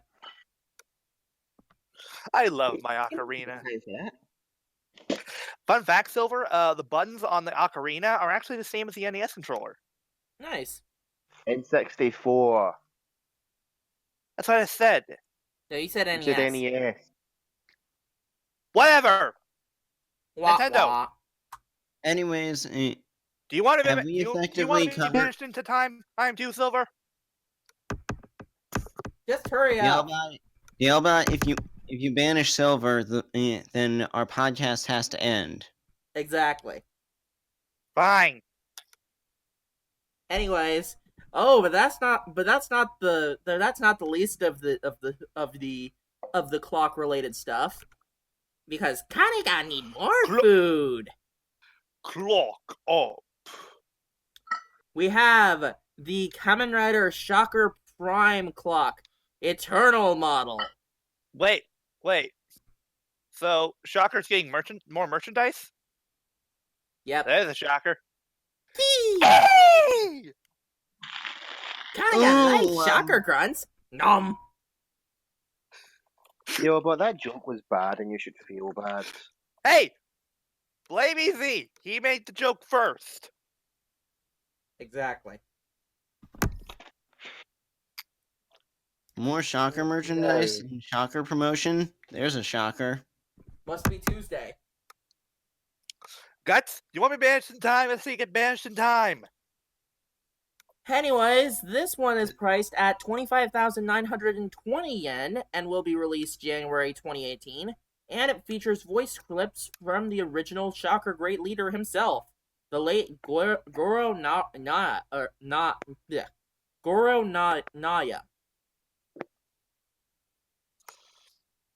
Which, fun fact, his last voice appearance of the Great Leader was in Kamen Rider the Next. Wait, then who voiced him in GP? Sounded like. Oh. Now, here's the thing: if this clock has an alarm on, is this the Shocker grunts going ee ee ee? Ah! I know that would get me out of bed. Yes.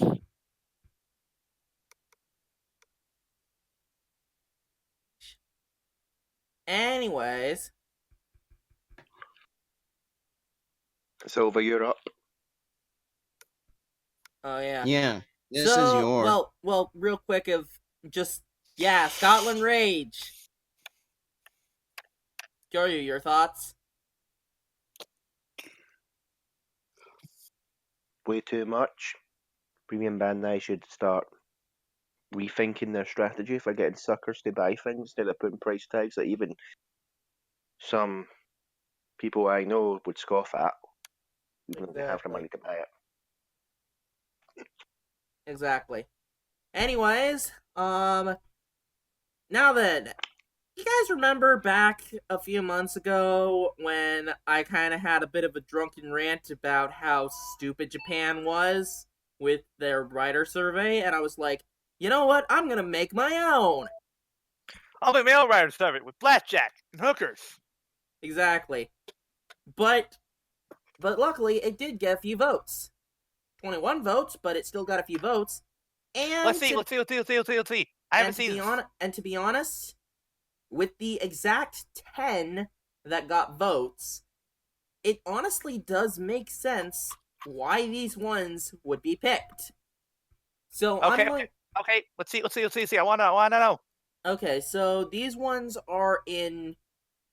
Well, okay, so I'm doing these based on how they are listed, but each of these are at 1 vote. So at numbers 7 through 10, we have Kamen Rider Wizard, Kamen Rider Decade, Kamen Rider Kiva, and Kamen Rider Den-O. Who voted for Deno? Who gets it? Might be Flutter. To be fair, I can understand why Den-O would get at least 1 vote. Because we're talking about Ryotaro Deno, not Momotaro Deno. Fleur better watch or he can get it. He's gonna get what? It.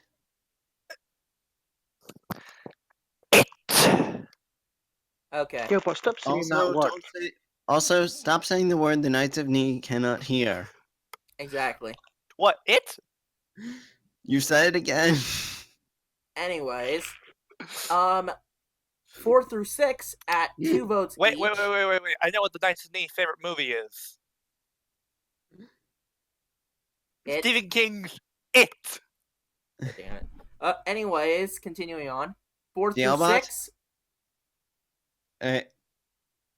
Silver, continue the list. I'm gonna Okay. hit the Albot with the blaster. Ah! You do that, I banish you. Silver? May I continue? Yes. Thank you. At 4 through 6, we have Kamen Rider Blade, Kamen Rider O's, and Kamen Rider Forze, which all make sense.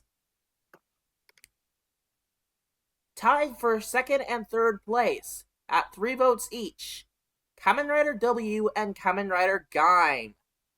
Because of course it is. X8 won, didn't he?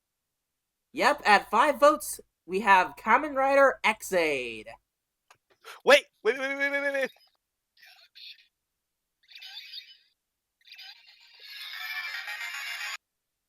Exactly. Because, yeah, of course.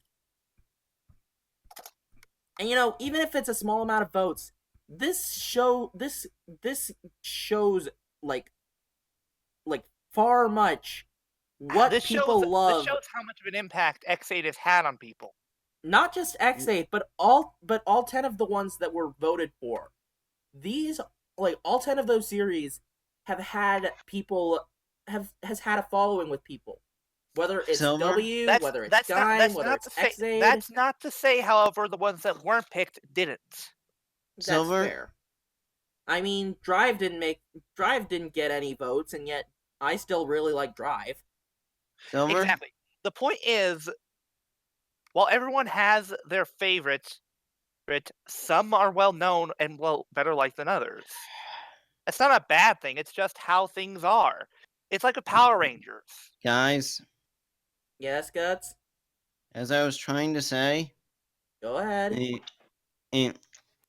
Even though it's really good that we got 21 votes, we still have to accept the fact that we were some of those votes are a little biased. Okay, yeah, but there's always going to be bias when it comes to this. At least here's the thing, Guts.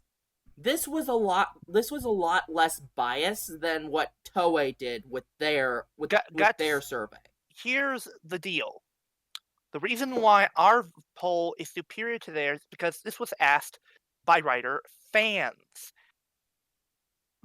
Toei, for all we know, plucked up some random schmo from the street and basically asked them this question, and they probably answered it quickly just so they could get on with their damn lives. Yeah, I don't think we really have any real evidence, but let's just. Do you have any evidence to contradict it?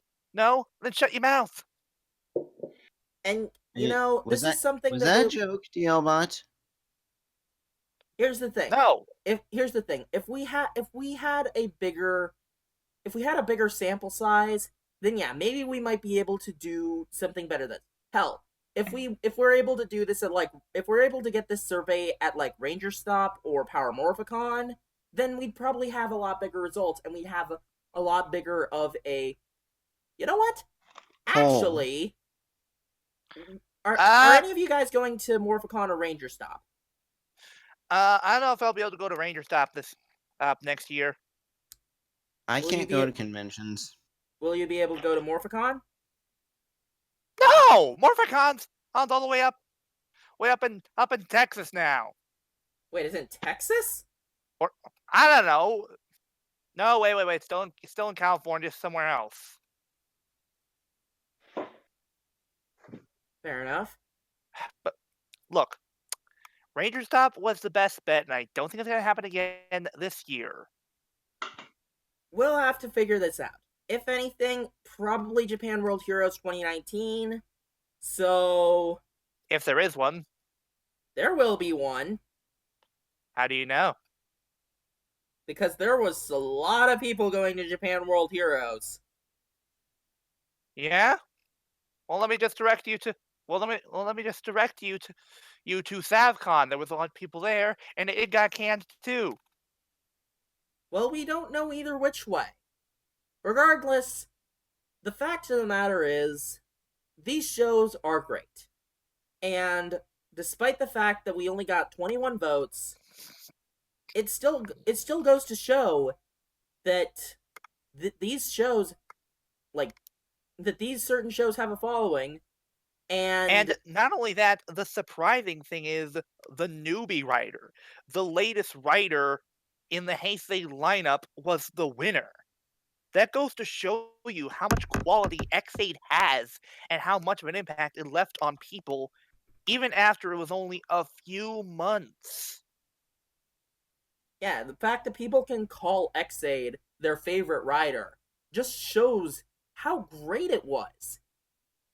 And with W and Gaim, the fact that people consider this their favorite writer, I consider W my favorite writer. It just goes to show. I still think X8 better. Shut up. But yeah, it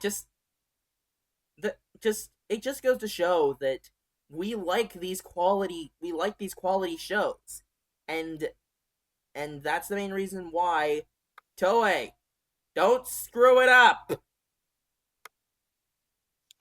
And this time, don't screw it up! Prepare for trouble. Anyway, Make it double. Speaking of Silver, did you ever see Jonathan Young's metal cover of that? Nope. Oh, I recommend it. It's really good. Anyways, so moving on with that, we've got a few announcements for 2018. Toku Roundup is moving into the new year, and we're going on strong. We've got new shows with Lupin Ranger versus Pato Ranger that we get to review. We'll have plenty of new topics. We're gonna try and get as many new guests as we can. Silver.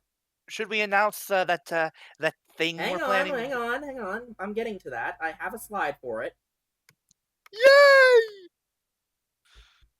And just overall, 2018 is going to be a very interesting year overall. Wait, Silver. I've got a joke hanging here. Hang on. 2018 is going to be legend. Wait for it. Dairy. Thank you, Space Neil Patrick Harris.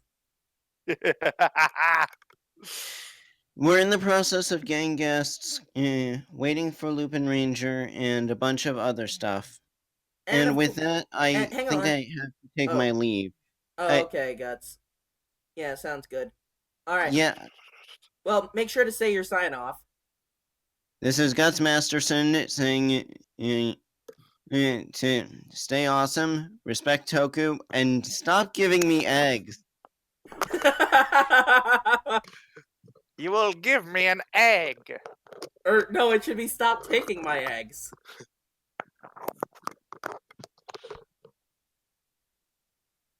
Guts? Oh, he left. Well, he's no fun. He's already gone. Although if Guts then sees there were this, 4. Well, 3. 3. Whatever. So, Silver, now that there's three of us, which one is John, which one is Chugga, and which one's Tim? I'm definitely Chugga.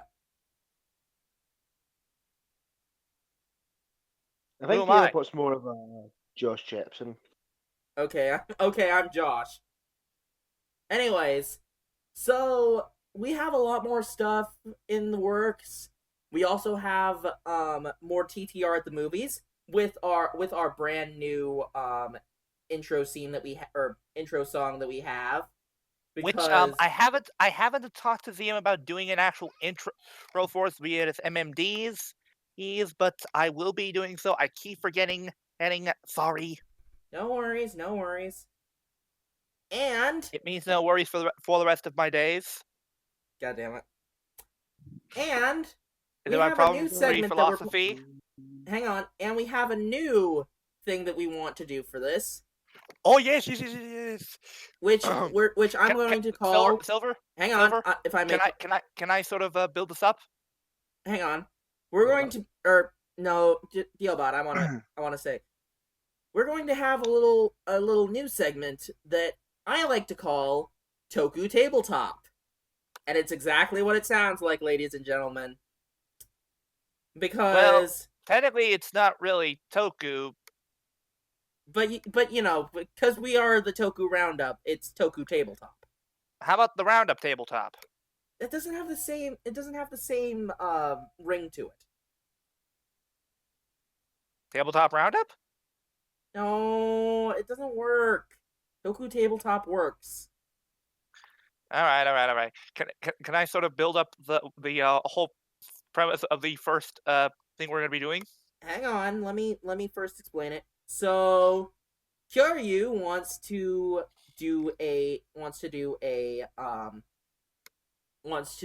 GM a game, and of course I've been doing tabletops for about a year now, so I was like, sure, I'd be up for another tabletop. And these two knuckleheads, well, one of them not being here, but this knucklehead right here hasn't done an RPG, so this will be his first one. Same with Flutter. And yeah, we have a very interesting. Can I sort of build up of exactly what the first tabletop we're doing is, please? Sure, go ahead. Insert your full bottles. Long ago, in a galaxy far, far away, three nerds started doing their first tabletop RPG. As a group, and the one they chose was KOTOR Star Wars. Okay, I'm done. I don't want to get copyright struck by John Williams.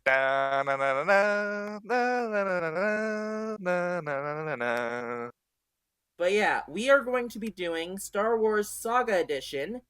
We haven't thought of a name for the RPG, like for the RPG campaign, but we will definitely be thinking of that. Can we tell them our characters, please? I want it to be a surprise. All right. But it's a thing.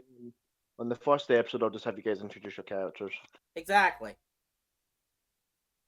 By the way, Deobot, But I yeah, think we should name the ship the Arcos. But this will be set during the age of the Old Republic, around the time when the Knights of the Old Republic games were released and stuff like that. I don't know if we have an exact year, but you know, you guys get it. I'll be sometime In the before the not too Battle of distant Yavin. future. Next Saturday, not next Saturday, La. 80. Silver. Yes. It will be some year before the Battle of Yavin. Well, yeah. Well, of course it's going to be before the Battle of Yavin. What's the Battle of Yavin, by the way? Episode 4. The fight from episode 4. It's a joke because that's how the Star Wars timelines are written. BBY, which is before Battle so of Yavin. dumb. It's really dumb. That's Star Wars for you. Also, currently I have my Deadpool plushie riding on top of a Y. Well, I don't have any of my plushies riding on top of my Eevee, who is cutely named B because of course.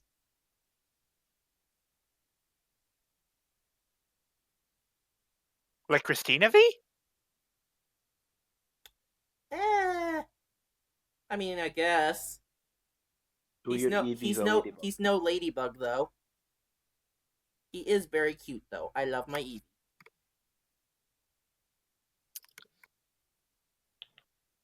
Anyways, so that's enough for the news roundup. Let's move into the episodes. Starting off, we have Kamen Rider Build, episode 16, A Weaponry Hero. Oh, real quick. Since I wasn't here last week, can I get my quick thoughts on episode 15? Sure, go ahead. I liked episode 15. I thought it was good, was well paced. I loved the quick scenes they had with the Isurugi and Misora. I don't really know what was going on with those scenes. I think it was obvious that Misora could realize that Isurugi was lying. I think that was why she was crying. I'm not sure. And the twist at the end. Okay, let's be fair. Some of us saw it coming, but let's be fair. That was a pretty good twist. Yep. Now, starting off, somebody pick up that phone because I Fizing called it. I will admit it though. While we might have called it, it wasn't clearly obvious. Also, rest in pizza, Sato Taro. Rest in peace, Sato Taro. We will barely remember ye, and you were probably annoying as hell. You mean rest in pizza? He just wanted to eat meat. Oh no! How are we going to break this news to Takuya? What about Takuya? He's Who's probably Takuya again? he What's a is Takuya?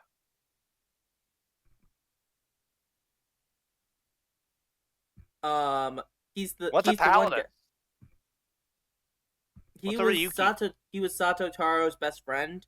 Silver. Oh, wait, no, it's not. It's Tatsuya, So- not Takuya. Derp. Silver. That's the joke. You suck, McDL. Now my Woody Allen impression. Okay. But yeah, it's revealed that back then that Takumi actually wanted to Katsuragi wanted to quit Faust, probably because he realized, yeah, I'm doing terrible things to these people. No. I think I know why. Why? His experiments and research were being used as weapons in a war. Okay. That would cause any scientist to throw his hand up and say, "Fuck this shit, I'm out." Also the fact that his experiments are hurting people. True, that is true as well. And honestly, looking back, they actually planned a lot of clever hints about him being Katsuragi. Yeah, Looking back, because they showed it in several flashbacks. The part where he cried at his mother's cooking, the part where he defended Katsuragi, and his inventions basically being used for war, and of course the scene where he had an argument with Isurugi. I mean Bloodstock. Talk about how are you saying science never hurt people? Yeah. It was all there, but we just didn't know what. And Isurugi, you son of a pickle. Okay. Isurugi has now become that lovable kind of baddie. Okay, Just just a like troll. okay. This is one thing. Okay, So you know how Gentoku You know what? we were You know what? saying that I've got it. that Gentoku was basically Diet Gem? No. Isarugi is Diet Gem. No. Silver, I've got it. You want to know what Isarugi is? He's Commodore's answer to Felix Red versus Blue.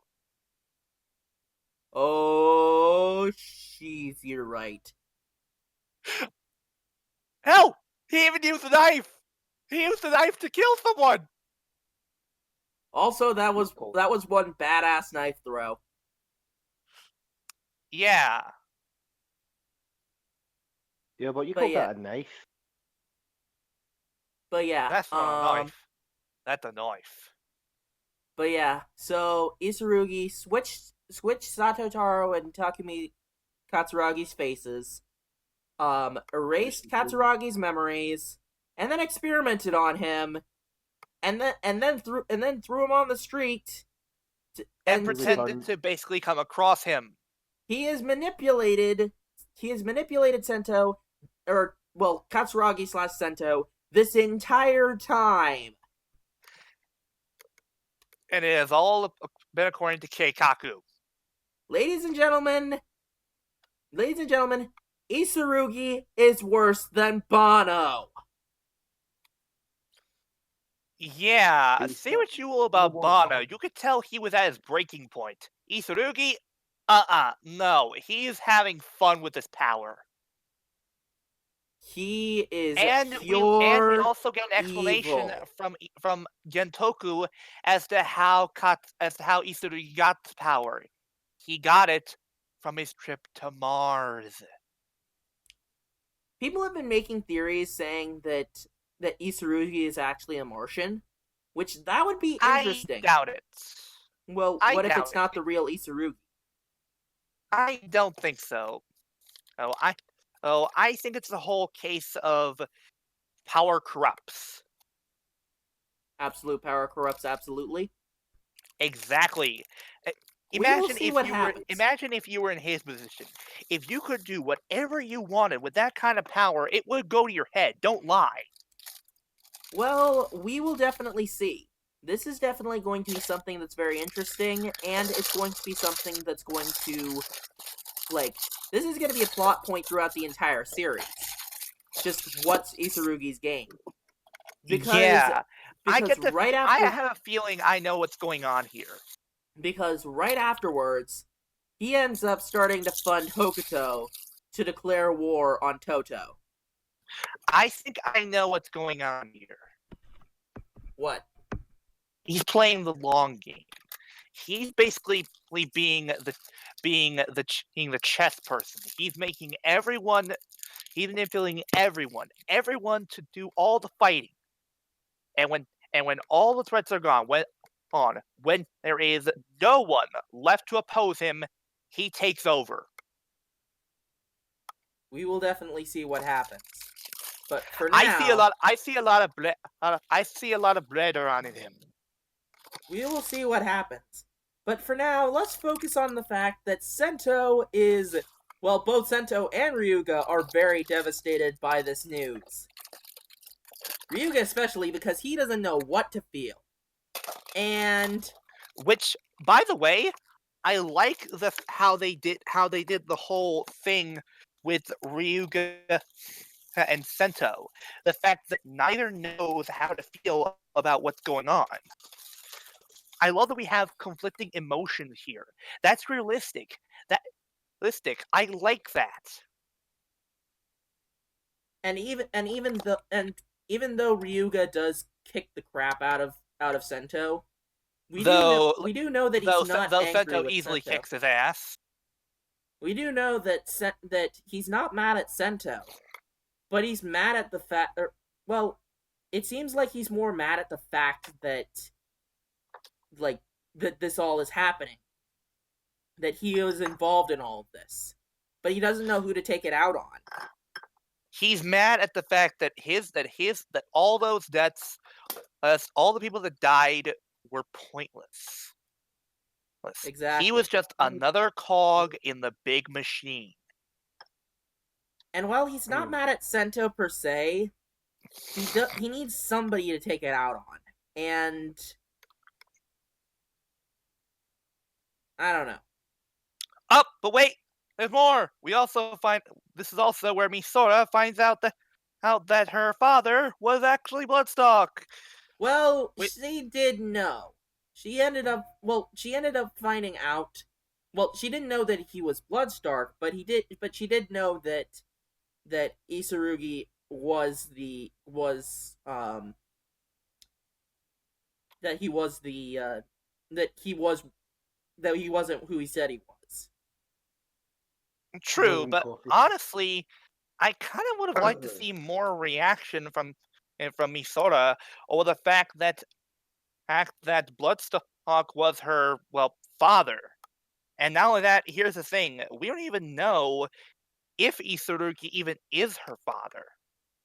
We will definitely see what happens. Which, real quick though, I want to go back to episode 15 real quick. I have a feeling there's a bit more dimension to Isurugi than we think.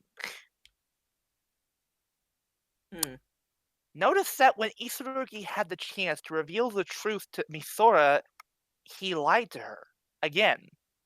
You could have said this was also to better continue the manipulation in game. I like to picture it as he was trying to preserve her innocence. He was trying to keep her happy in some way. Well, I mean, we will definitely see when things go on. But for now, so yeah, Sento doesn't know what to think of all this. But then by the end of the episode, he realizes, wait, what am I doing? I'm Kamen Rider build. It doesn't matter what my past is. I'm going to protect the future because that's who I am. Dang it. well, to be fair, it's Ryuga who helps him realize that. Which, Well, by the way, fair I enough. loved that. I love the fact that let's remember, in the beginning, it was Sento who gave Ryuga the conviction to fight, and now it's the other way around. These two truly are a best match. Because damn, everything is gay about this. Exactly.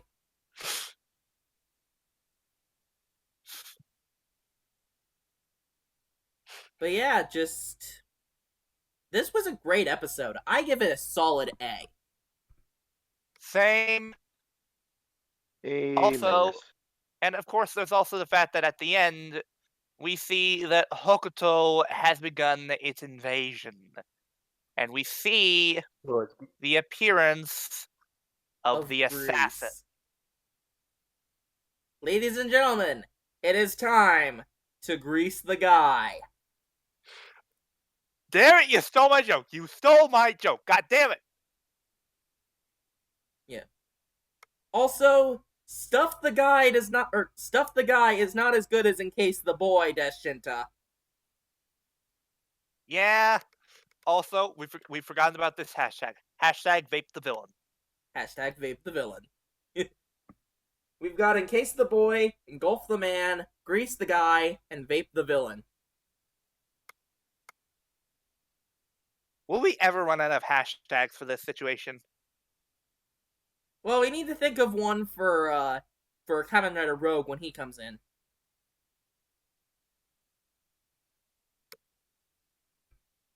Anyways, so moving on to Q Ranger. The feels! The feels, guys! Oh no, stop, don't come back. Oh, come on. You can't tell me that you didn't feel that you felt nothing. Yes I can, because I didn't see the episode. Oh. Okay, that's fair. Here's the thing. So we'll get to that. So beginning their mission to stop the entire universe from exploding. Because yeah, let's not have the universe explode. That's where I keep all my stuff. But yeah. And so Tsurugi sees something. A Supposedly crow-like figure.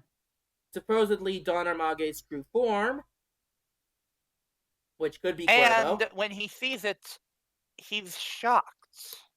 We will see what happens. This is I something wonder interesting. why.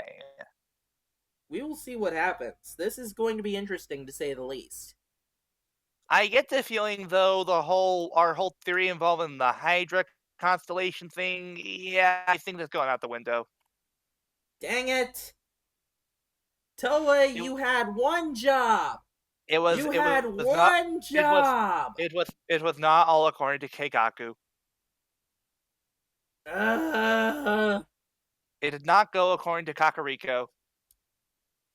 Just the fact of the matter is, it's like Toei, you had everything out there on a silver platter. You were going to use those 4 specific Kyutama, and it would have worked. It would have worked so well. The fact having the having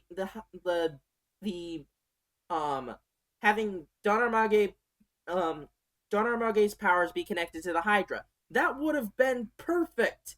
And you screwed it up. No. Stop. I'm not in the mood, DLBot. All right, party pooper. Just Everybody needs a pooper in it. Party pooper, party okay. pooper. You wanna know? Okay, so we've been saying multiple times that it seems like the staff is fighting each other on this, right? This scene's where it's blatantly obvious. Yes, definitely. It felt like they wanted to go somewhere, but some of the execs were like, nope. It's exactly as I said, Silver. This is the Ryuki of Super Sentai. Writers are constantly fighting each other for control over the series, and they constantly contradict each other, either in one episode or another. In fact, you know what? I got it. This is the reason that why Lucky's character kept fluctuating. Why he's been going from being a good character to being the generic idiot Red. This is why it kept fluctuating. Yes, because there were changes with writers. In fact, you know what? Let's take Scotsman, wiki this. Look at episodes where Lucky was actually competent and compare them to episodes where he wasn't. If they were written by different writers, that proves my theory. Hang on, BRB. Let me pull up the episodes just to see what. Let's look this up later, okay? We'll come up with an answer in 2018, okay? We'll have an answer soon enough. I'm not gonna say that's not soon enough. That's the L-Bot's job. Anyways. My thoughts on this episode? We haven't gotten the synopsis. And you said, sorry, I didn't hear what you said. My thoughts on this episode. We had a couple of decent fights, a cool morph sequence, Tsurugi looking like he's just seen Raptor naked or something like that. Dude! Why are you putting that in everybody's head? Also, she's a robot. She can't get naked.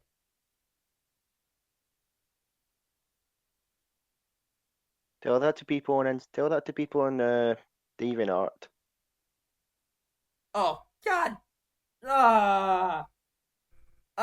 Jeez.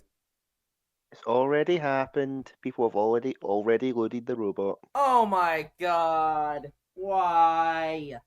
Why? Some people don't have lives. I can't. I can't even. Welcome back, DLBot. Alright, I'm back. Okay, welcome back. Scotsman, what are the results? We're going to do it later. Later. Okay, fine. I have the wiki up. Also, I'll Kyoryu check. just put in my head the thought of Rule 34 Raptor. Huh? You know what Rule You know 34 is? No, I don't. If something exists, somebody's already drew it in a certain kind of way. Oh! Oh yeah, there's probably someone who's already done that.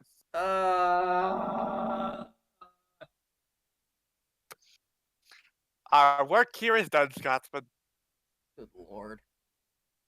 No. Anyways, so that all happens. Lucky has to face against his father with help from Totoro, Garu, and Hammy. Okay, real quick. What episode would you say, hey, was Lucky's shining moment? Honestly, I'd say episode 13. All right. All right then. I'll compare it to the first episode. Let's see here. Dealbot, save it for later. Also, it might have been episode 14. I'm not sure, but we'll save it for later. Right. Anyways, continuing on. Lucky ends up fighting his father, and in the end, chops the guy's mask in half, which is pretty badass, I'll admit. So yeah, his father's freed. Don Armage and Mecha Madako end up fighting everybody. However, Don Armage, before he leaves, sends in one final thing. It's a bomb! Nope. He accidentally shot the controller he accidentally shot the detonator, meaning the automatic won't work. Ladies and gentlemen, we are in a Halo Reach situation. The slipstream bomb won't work, and somebody has to fire it manually. I wonder who has to do it. Couldn't possibly be the guy we just had the hopes of reviving. Oh wait, it is. To be fair, it is a very heartfelt moment. The fact that Lucky's like, I need to do this. This is my duty as a hero. Or, well, this is my duty as a Q Ranger. But Aslan is basically saying, live on for me. And just, okay, I know this doesn't impact you guys as much as it does, but this is just a really sad scene. Okay. It's like, yes, I get it. They literally brought him back to the side of good just for him to die. But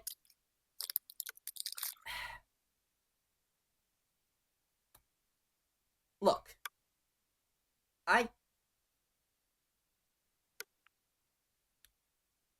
I get that this is kind of forced, and it's like, they're just doing this just to whatever. But I still like the impact that the scene has. The fact that and remember this, and realize this: if Lucky hadn't rescued his father, that probably would have been one of the Q Rangers dying instead.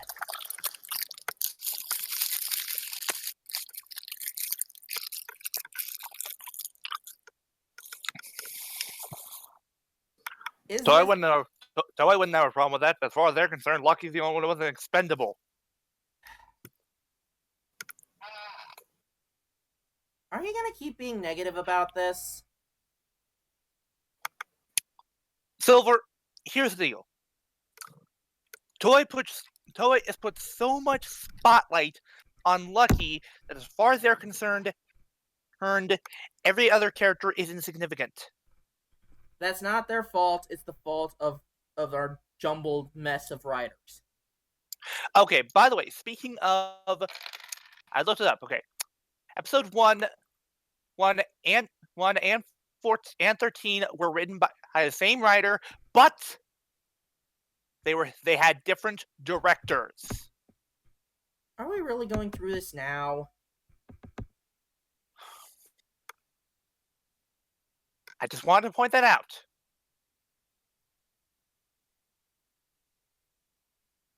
Just overall, just the fact of the matter is, there's a lot that okay.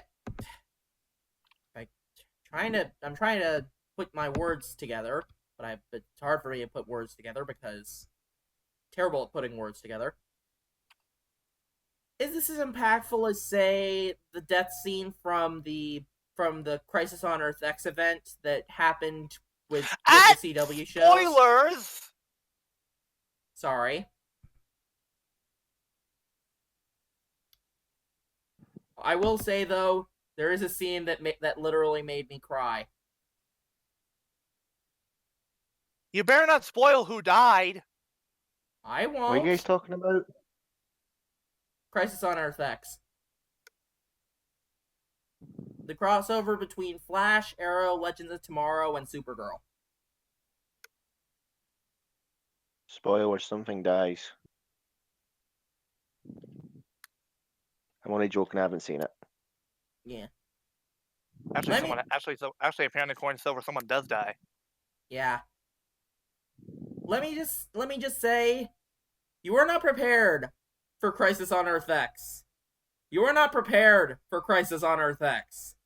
And I will simply be prepared.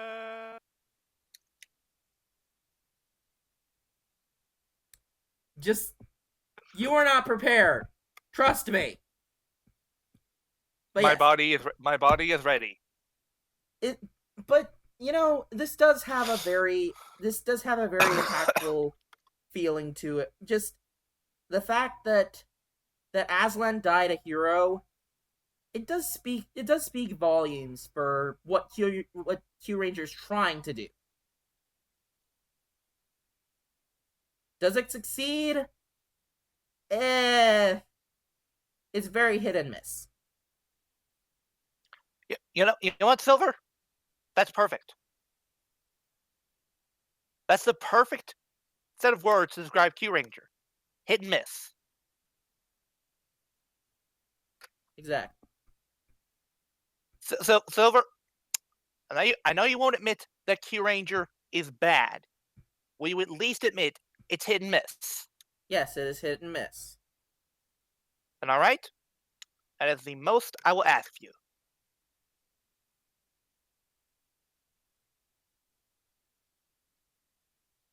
Anyways. So yeah, I give this episode a C+. Also, the fact that Kotaro ended up throwing a Christmas party to cheer Lucky up, that's actually really adorable. Like, don't deny, that is cute. And okay, now you say, you know what? Okay, that's a unique way of working around the whole Christmas stuff. Honestly, this is the least Christmas that Toei has had. Cause it's like, What about for Go Kamen Rider Busters? Build, what? Oh, What about no, Go Busters was very Christmassy still. True, but it wasn't really much about how cheers and eggnog, and that wasn't. Fair enough. Anyways, what are your thoughts, Kyoryu? Or, well, what's your grading? B. B? Wow. Wait. Back up. So you were nicer to the episode than Silver? What witchcraft is this? I just didn't pay attention to Lucky throughout the entire episode. I actually looked at the other characters more. Also, Like oh my god! Lucky actually uses the Hikari Kyutama! Since episode 18. It's been so long! Giggity. Anyways, so moving on, we have our plugin channel, which we wanted to have as a guest for today, but he's Christmas, busy. New Year's party. So we have the Shades of RVT Entertainment. And yes, I know for our first episode we did do RVT Entertainment as our weekly plugin, but we're going to focus on the Shades in particular. But I have a confession to make. I don't really watch any of the Shades' stuff. Don't tell Shades about that. He'd be very upset. You do realize that by saying that on air, you've literally already said it yourself. Hey, to be fair, Dylan Sprouse also did that with his brother's appearances on Riverdale, where he said, "Don't tell Cole, but I've only seen the first episode." Okay, the ranch from Netflix. Playing on TV.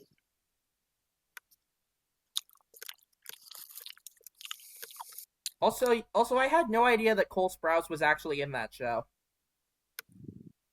You know Scott McNeil's in that? What? Scott McNeil Yeah, in Riverdale? yeah. Well, okay then. Anyways, so does somebody want to explain what the Shades does?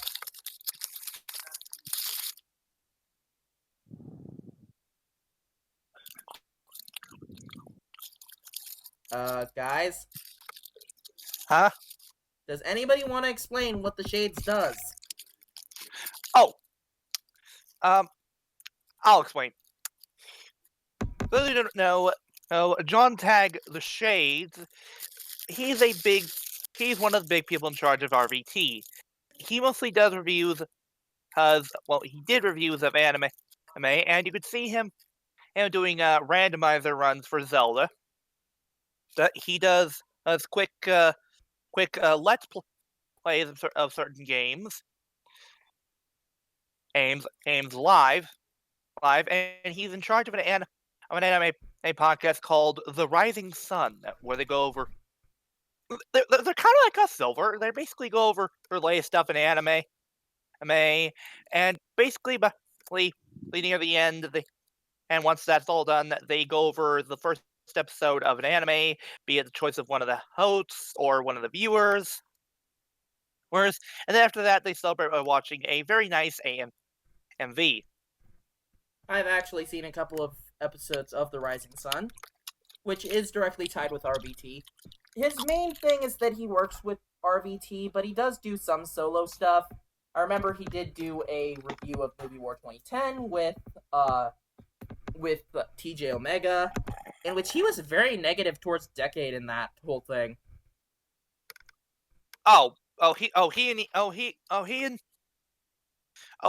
Here's a fun fact about that Silver. That wasn't originally the first plan. Really? The plan was for him and the Hack to do it. Ah. Apollo But Hack, okay. the problem is their styles clashed so much that it didn't work out. It wasn't anything bitter, it was just their reviewing styles didn't work well together. And so they were like, this isn't working, we probably shouldn't do this. And so they both agreed, yeah, we shouldn't do a review together. So then the idea was to bring EZ onto this, but then TJ Omega stepped forward, or basically said, I volunteer as tribute. And well, the rest is history. Yep. But yeah, overall, he's a pretty cool guy. I've talked to him a couple of times on Discord. Like, he's awesome. And yeah, hopefully we'll have him on as a guest on the podcast someday. Maybe, possibly, Eventually. exactly. Naturally. We will see. We're trying to get people. We'll see. Anyways, so yeah. moving on, we have our last little bit of our final weekly topic for the year, Tokusatsu in 2017. Basically, one big retrospective of all the Toku that we've had this year. And Why I'm don't we not just first go? and I'm not Why just don't we? talking. Oh, Why don't we hang first? on, hang on. Silver, can I speak, please?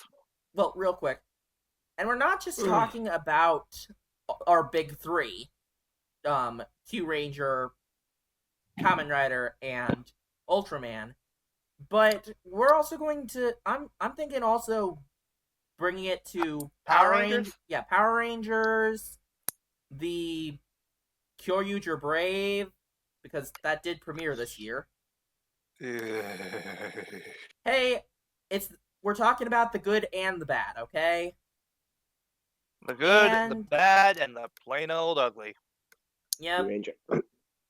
Do we have any more stuff that's still? Of course, we got to talk about stuff like Japan World Heroes, which was really impactful. You know, Ranger Stop. Hello. and Ranger Stop. But first off, we should probably start off by saying 2017 has been a pretty good year. Except for For the most part. celebrities. Yeah. Nintendo has made a massive comeback with their Switch. I should know, I have one now. And Silver, you know, you're forgetting the most consequential thing. Silver, yeah. you forgot to do the one thing every time you say Switch. What do you mean? The finger click. Like that? You have to every time you say Switch, you must do a finger click. So Nintendo wants you to do it. Yeah, fair enough. Well, dude, not now. Anyways, Do it, Silver. You must do it. I already did the snap, which sounded very similar to the Switch click, but I don't know if it came through You on said the it mic. again. Okay, that's enough, guys. You know we're just joshing with you, right? Do you want me to Cyclone Hurricane Slipper you both? Well, Silver, I retort to you this: do you want to be banished through time? You do realize if you do that, it's the end of the podcast. I will do it. I will do it. You really want to stop the podcast before we do the weekly topic? All right, fine. Exactly. Anyways, but yeah, just overall, 2017's been a pretty good year. I'd say it's mostly been kind to Kamen Rider in particular. Yeah, of course, with Toku, it's been pretty good overall. Of course, we got to start off with the big bunch, Kamen Rider, especially X-Aid, because oh my god, X-Aid was amazing. X8 started off as, well, not much. It was still fun, but it wasn't much. But then right after the Christmas episode, things really started to pick up. And we had all these discussions about death. We had all this discussion about identity. Remembering your past, all that. Themes that were supposed to be tackled in Ghost, but were never fleshed out.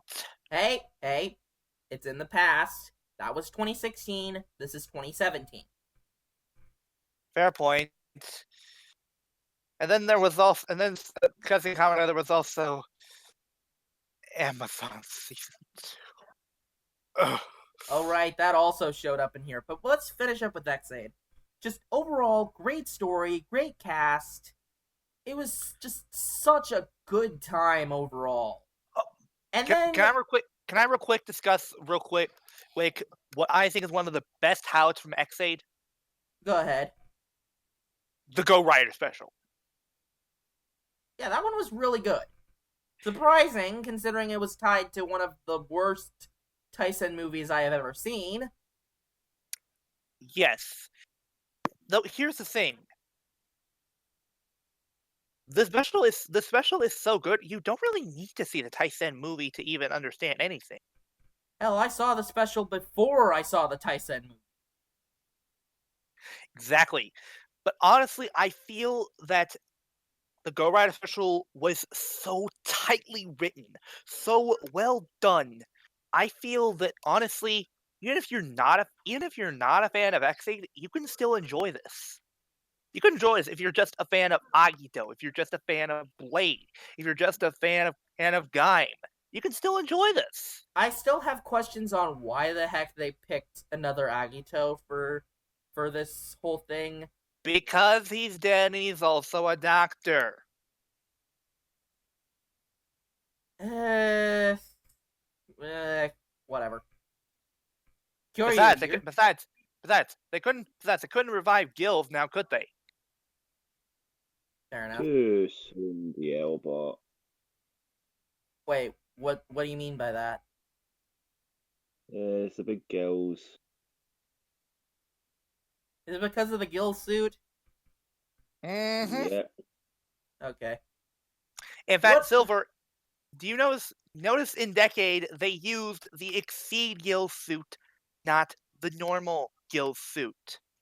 Right, okay. Also, That's anyways, why. so Kyoryu, your thoughts overall on X8?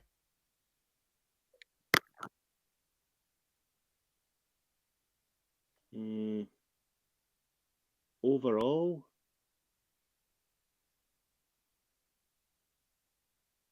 at the beginning, it was kind of like, Well, we're just talking Every- about after the Christmas break, because remember, this is Toku in 2017.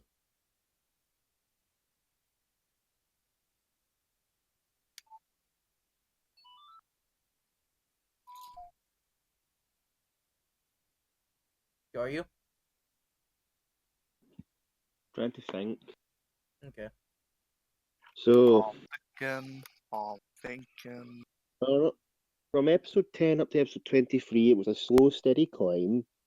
We got Gem level 8, we got like Gem level 10, we got Snipe and Brave level 50, Snipe. then we got Snipe. Snipe. then we Yeah, got the what? introduction of Nico Cyber. Yeah, that's the one downside with Kamen Rider X8. It is the bruise on an otherwise perfect banana. And Who? then What? What are you talking about? Nico. Oh yes. And then Hipster there's the brat. fact that she's becoming a writer in another ending. Yeah, Gilbert. just there's a reason Gilbert. why I call her hipster brat. Gilbert, come here a minute. Come here. No.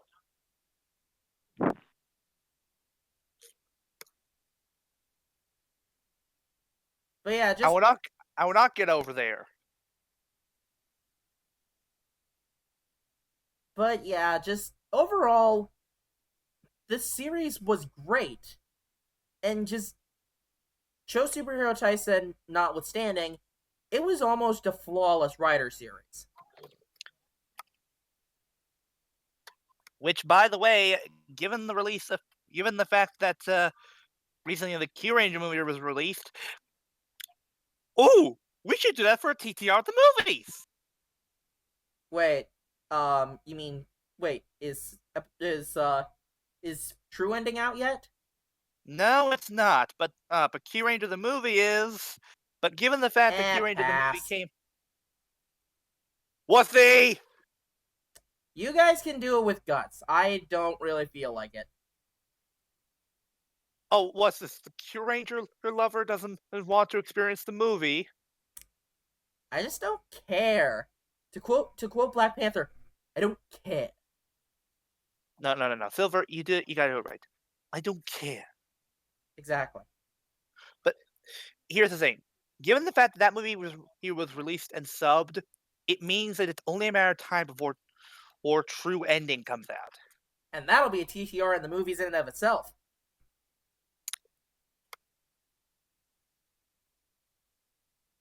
we'll need to discuss what our first TTR of the movies for 2018 will be. I don't know. And then we have Amazon Season 2. Yeah. Yeah, let's not talk about Amazon Season 2. All I'll say about this is, all I will say about it is this. It's garbage. It does not deserve to be a follow-up to Amazon Season 1. Fuck you, Shirakura. Move on. Exactly. And moving on we shall, because we have Sentai to talk about. With a very little portion of Zyuohger to talk about with their finale. Zyuohger was amazing. And how did their finale go?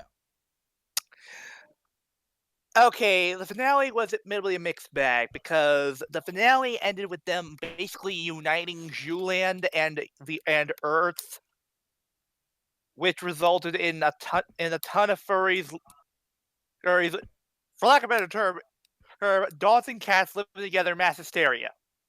But it revealed a twist involving the main villain. And what's that? Genius was never really existed. Genius was really a collection of grunts, which was the reason for his whole inferiority complex. He was just a pair of me boys. Well, that's interesting. And here's the thing: when Nadia took pity on him, he upped and killed her. I do not want to be pitied on. Well, okay then. That's interesting. And then there was the part where Yamato basically became Jewel Chimera. I mean, the world did it first. True.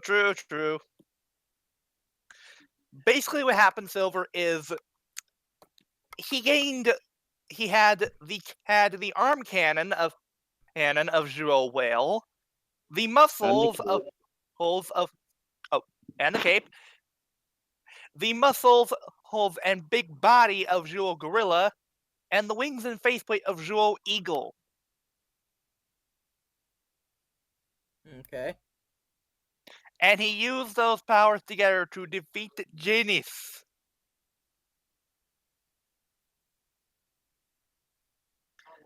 I mentioned that Yamato is a badass. Yeah. Okay. Don't really care. I don't really care about Zyuohger.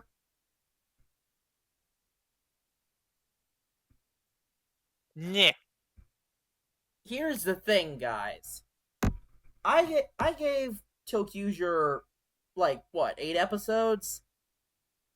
I gave Ninja far more, and I kind of regret that. I only gave Zyuohger 1 episode. And that's the problem. You didn't give it much time. I just didn't care. I just didn't care at that point. I just looked. I just looked at the suits. I looked at the stuff, and I was like, I don't want to. Silver. This. Here's the thing. You didn't hate Zyuohger. You were just burned out by Sentai at that point. Yeah. Okay, Silver. I have no ill will towards Zyuohger. I don't hate Zyuohger. I just don't care. Okay, Silver. Here's what I can see. It's not the fact that you hated Zyuohger. It's not the fact that you were annoyed by Zyuohger. It's the fact that you were annoyed so much by Ninja, you wanted to be blown away in the first episode, and when you weren't, you shut it down. You know, honestly, that is kind of fair. Here's the deal. Silver, give it time. Give it time, and when you feel like giving Zyuohger a second chance, take it and watch Zyuohger wow and amaze you. as did many fans who gave it a fair chance, and after Ninja burned them badly. We'll Guys, see. We will see. Georgia, in my opinion, Silver, was an apology to those who stuck through Ninja and were disappointed by the end. yeah, he's gonna have to say one Poor thing. Daisy's heart-shaped box. Silver, let's not go there. Huh? I don't get it. You said an apology. It's a runaway guys joke. People who know the Runaway Guys will know what I mean. Dealbot, do you want me to explain it to you? Let's try Daisy on hard mode. God damn it! Ugh. Hey, you brought the Runaway Guys. Okay. Fair enough. And then we have Guys. the point of contention for everybody. Q Ranger. Guys. Yes? Yes. It is currently 11:45 at the moment, and my family wants me to go down and do the whole New Year's shtick, so I might have to bug out. Alright, I guess that it's just the two of us. For the end of the year. Silver, for the love of God, explain the doing Daisy on hard meme. Let's not. Anyways, go ahead and do your sign out. No, Silver, let's do that. Oh. This is the Crimson Fires of Kill You Crimson saying, stay frosty and I need to go because I need to get drunk. Have fun! And Happy New Year, dude! Happy New Year, you filthy animal. And it's down to the two of us. And then there were two. Damn it, and we need somebody to talk about Jeed. Well, I can talk about Jeed. Well, fair enough, but let's focus on Q Ranger first. Some people loved it. Most people hated it. Honestly, I have not seen a Toku fandom more divided than back when Decade happened.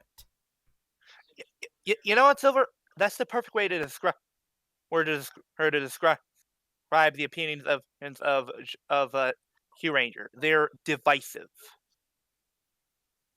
Because some people, like me, are willing to give it a chance and are willing to sit through the bullshit to go to see those really good moments that Q Ranger does have. Others, well, hate it with the burning passion of 1,000 suns. Some people even saying it's worse than a ninja, which I don't mean to be rude, but you guys need to get your head checked. Nothing can be worse than a ninja. Okay, you know what, Silver? I'm going to try to defend people's opinion of that. You do realize if you do that, you're defending the ninja.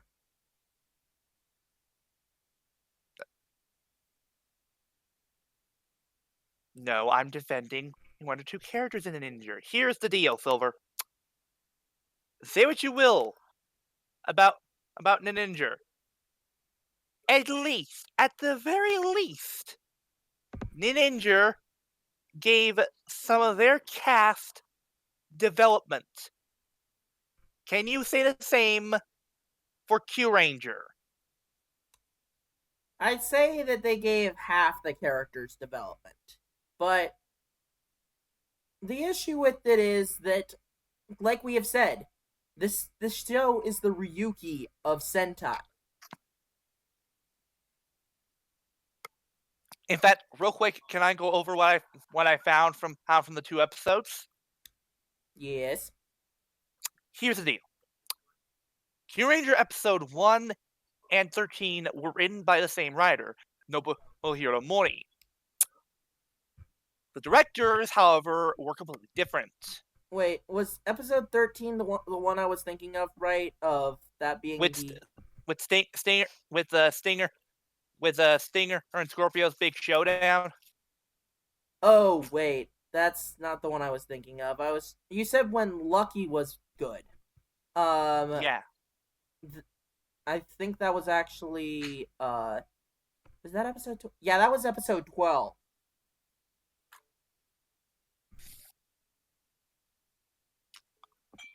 All right. Oh, Because think about that what? one. That one. What? Oh. Okay, hang on. The man who was directed in those episodes of Q Ranger was the same guy who directed in episodes for Go Busters, Kyuger, and Zyuohger. The hell? To be fair, episode 1 wasn't that bad. Okay, yes, okay, yes, I will be fair with you on that. But the point I'm making is that directors and writers were constantly fighting over control of the series. In fact, let me look here. Let's see. Okay, where was the first change in directors? Episode 4. Aha! Yes, here we go. Episode 4. Teraaki Sugihara. Let's see, what did he do? Oh dear! What? Oh dear, this is bad. No What? wonder her episodes weren't that good. He has directed very few stuff in Sentai. In fact, he has only directed for the Shuriken Sentai Ninja Akane vs. Star Ninja 100 Nin Battle, the Super Animal War, 7 episodes of Zyuohger, and episodes for Uchu Sentai Q Ranger.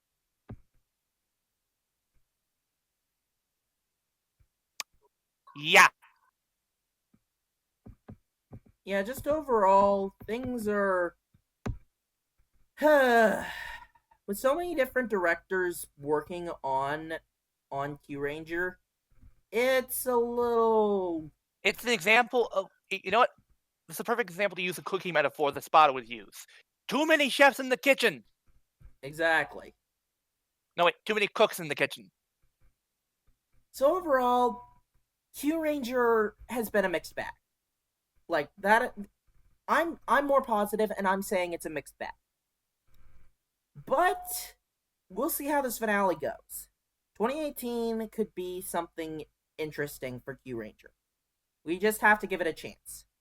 I know that not a lot of people will give it a chance, but we'll have to see. Oh dear. What? Apparently one of the writers was one Tete Inoue.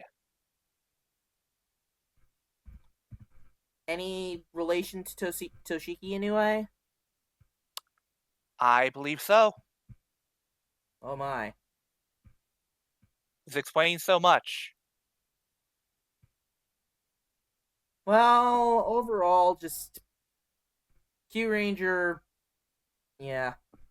Hey, but we did get a sequel to Kyoryuger. That's good. Oh, that one sucked too. To be fair, Silver, it was destined to fail from the start. From those who don't know what we're talking about, Power Rangers Dino Force Brave, aka Kyoryuger Brave. Yeah, this one was. Tabarako from Joe. They fucked it up! Exactly. Let's go over the quote-unquote writing talents. The person who wrote for Ninja. He doesn't even deserve a name. It's the person who wrote for Ninja. Kento Shimoyama.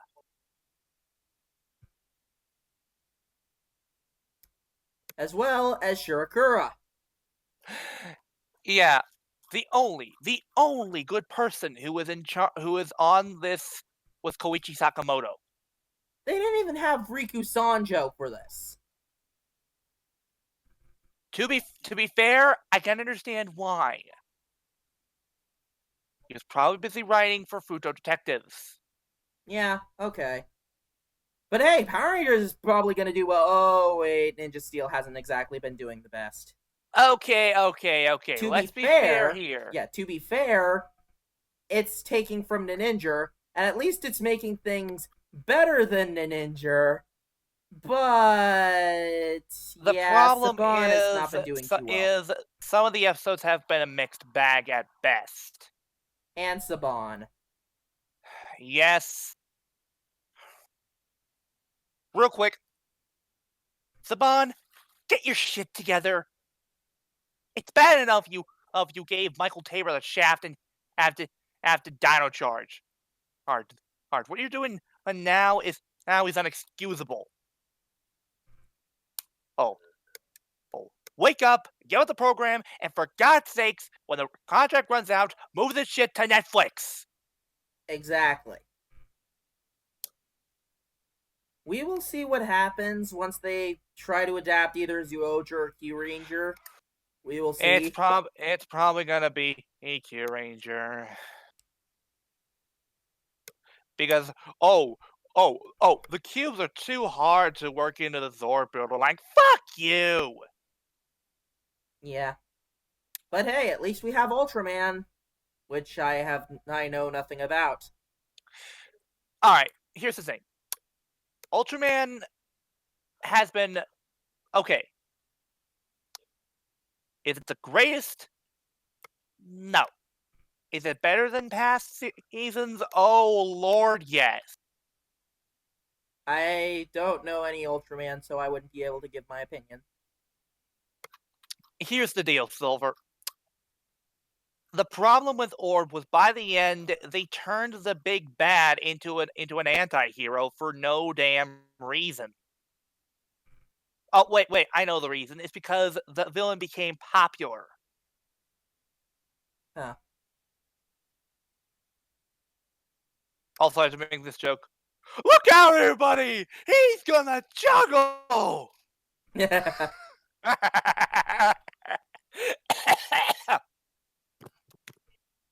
And so Jeet has been really good. Absolutely. Riku as a protagonist is great. Zero as a mentor, fantastic. Belial as a main villain, great. And especially when you consider the fact that Jeet, I am your father. That's not true. That's impossible. Silver, you're supposed to Yes. say the line. No, search your feelings. You know it to be true. No! Actually, it's pretty ironic that we're parodying that scene from Star Wars, given what happened to one of the people in The Last Jedi. Whoop. Don't spoil. Do not spoil. Okay. Here's the deal with here's the deal. Jade is well paced. It's paced. It's paced. It takes its time to tell a story and story. There are very few filler episodes, and it feels like most of the time it's not wasting any episodes. There are sometimes where it feels like it, but they're very few and far between. And overall, G's quality is consistent. Kyoryu Brave, on the other hand, is incredibly rushed, horribly paced, and no, I do not excuse use the 12-minute limit in the episodes at all. Though, however, I will say one thing good about Kyoryu Brave. I like the music. That's it. I like the opening theme and I like the ending theme too. Nice. And then, but of course, we're not just talking about Toku in the sense of the shows. We also have Toku in the form of the mangas. I haven't read all Futo Detectives, but I have read the first few chapters. I'll admit, It's good. Pretty good. It's really good. Then again, this is coming from the W fan. So, Well, I wouldn't say a hater of W, but more a casual fan of Okay. Double. I'll admit, it's pretty good. I mean, if you said that W was bad, I probably would have to Joker Maximum Slipper you into the fifth dimension. The home of Batmite? Exactly. But honestly, the thing that's sort of got me to go, whoa, that's not PG, was the whole thing where the woman where the woman hid her Gaia memory. Hey, don't spoil. I've only read the first chapter.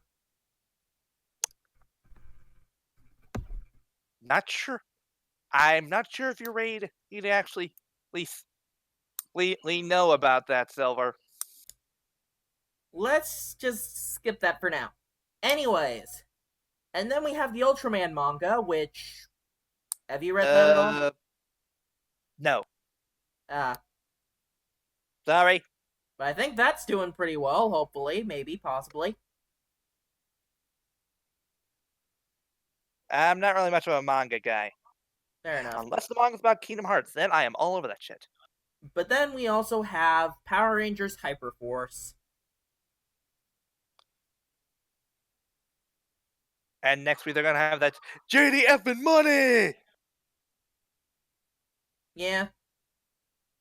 To be fair, Tommy Oliver's a badass. We all love seeing Tommy, even if we don't like seeing Jason David Frank. I am actually curious as to what Ranger he'll be playing. We will see. And from what I hear, I've heard theories that he might be playing Down Thunder Black. here's the thing, though.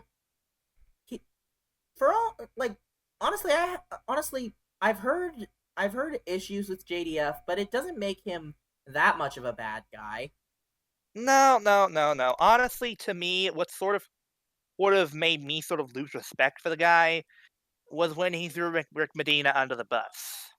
That's fair, but I'm sorry. There's defending the franchise, and then there's being petty. yeah, I can understand that. To be honest, just he doesn't seem that bad. He's not. He's not. I've met the man at conventions, and he's a cool dude. It's just, it seems like at times he's too Wrapped full of up in everything. himself. Yeah, full of himself, yeah. But still, how has Hyperforce been going? Hyperforce has been great. Have you been keeping up? I need to. Oh, dude, there is an amazing twist in the RPM episode. Oh boy. It is honestly amazing. Amazing, if you ask me. Oh, and here's the thing. For Christmas, the person they fought, Krampus. Yeah, you told me about that. Yeah. But overall, just having an all-star cast like Peter Sidarso, Paul Schreier, Christina Andre the V, Black Nerd. Andre the Black Nerd, and then Pink Ranger, who I don't really care about, but I know that people care about her. Who is she again? Yes. The answer is yes. You don't know either, do you? No, I don't. Yeah, exactly. No offense to Strawberry 17, but we don't really watch any of your stuff, so sorry. Sorry, Chloe. Yeah. But yeah, just overall. Also, who are they going to have as a sixth ranger? That'll be interesting. Actually, Silver, I've heard theories that there won't be a sixth ranger. Aww. The thing is, the sixth ranger will be the guest, always. Aww. Silver, let's put it this way. If there is a sixth ranger, don't you think it'll crowd things up when they constantly have a guest? Fair enough, fair enough. And then, of course, we have conventions to talk about. Because this was the first year that we had Japan World Heroes. And let me just say, I enjoyed the hell out of that. It was so much fun getting to see so many different Toku fans. The fact that my parents actually let me go down to California to do this, because even if I'm still in college, I am still technically under my parents' roof. Don't worry, guys, that'll all change next year. Well, for better or for worse. But the fact that, and this gave me some time to hang out with my great aunt, get to hang out with my cousin, who before this I never knew. Here's the thing, I never knew that he existed because my great aunt's family lives in California, and so yeah, like I don't really get to interact with them that much, but getting to interact with my cousin was really fun. Like he's as much a nerd as I am. Nerd! Don't make me slipper you. Hey, I was just doing the DBZ abridged thing. Fair enough. But just Japan Real World quick, Heroes Silver. was just a lot of fun. Real quick, Silver, involving DBZ Bridge. Have you seen the Plan to Eradicate Christmas special? Nope. Oh my god, dude, you have to watch it. It's hilarious. Okay, focus on Toku. Right. And the fact that I got to meet Ren Kiriyama was amazing. It's like, I really hope that he shows up for future conventions in America, because that would be so awesome. And bring Masaki Suda with you. I wouldn't hold your breath on the last one. Fair enough. He's a busy man. They're all busy. Can I discuss Ranger Stop now? Sure, go ahead. Ranger Stop this year was incredible. It was an amazing experience. Even though I've been there in the past, it's been a while since I've been to Ranger Stop. But what was important to me was the fact that I get to meet one of my best friends online that I've known for at least, I don't know, like 7 years, maybe? Crap. 7 years.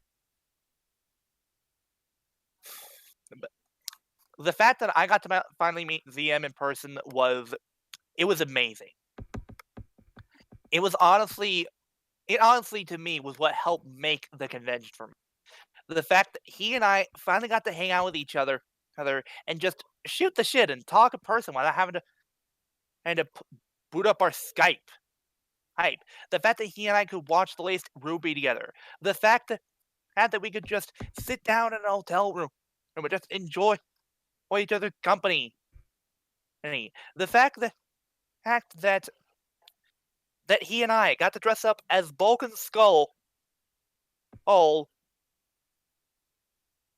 It was honestly just amazing. And real quick, the fact that I got to meet Paul Schreier and get to know him as a person, one of the biggest highlights. Well, here's the thing. I didn't really get. Here's the thing. The first night. Let me try and explain to you the story of how this happened, real quick. Well, yeah, I know you've talked about Paul Schreier and how you met him. Wasn't it at a restaurant or something that you got to sit down with him? Let me try. Can I explain the whole story here? Go ahead. Okay. Here's the deal. When Dad and I arrived at the hotel, the first thing that I did was I basically grabbed all my stuff and I and Zima and I went to our hotel room and we just chilled out. Then I got a text from my mom saying that I hurt Dad's feelings a little bit, and I felt bad. So I went to his hotel room to try to apologize to him, but he wasn't there. Then I got a text that he was down at TGI Fridays, so I went down to try and make up with him. But then on the way, I ran to Paul Schreier real quick, and it was just a brief meeting. We shook each other's hands, and then I saw him over at the bar, and I basically told my dad. He said, give me a few minutes. So my dad had a few minutes, talked with a guy, and he said, "Hey, Paul, you over here. You're meant to talk with us." And well, he just came over to our booth and sat with us while Dad was waiting for his dinner. And the dude was amazing to talk to. He's incredibly down to earth, or a chill dude. Silver, do you remember the joke? Oh, the joke I told you that he told me. I forget. Sorry. My wife is on the Ragnarok. Wait, I forget. I forget the context behind that. Thor Ragnarok. Oh right. I think I don't know. Paul, if you hear this, thank you so much. Oh, but then there was the day we had the photo op where my dad was carrying around a Bluetooth speaker in the form of a Millennium Falcon, and on said speaker he was playing the Polka Skull theme. So while we were waiting for Jason Narvi and Paul Schreier to get here, we decided to basically go looking for them. So eventually it led to Paul Schreier, Jason Narvi, me and ZM, who were in full costume, walking down hallway while the Polka Skull theme was playing, and I could hear Jason Narvi saying, "This is super meta."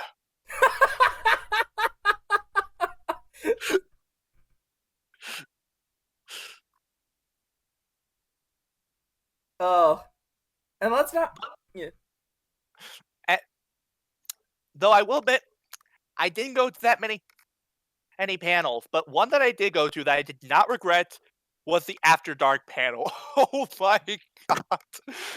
Silver, the stories I could tell you. I will tell you one thing.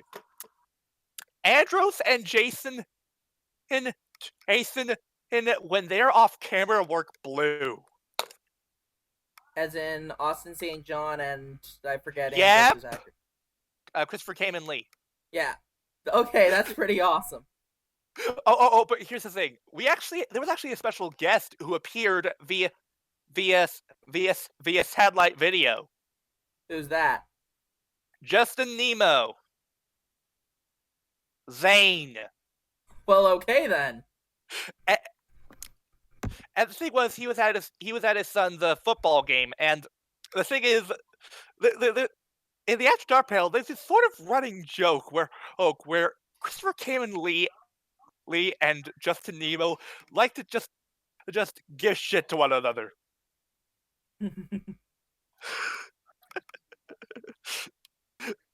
But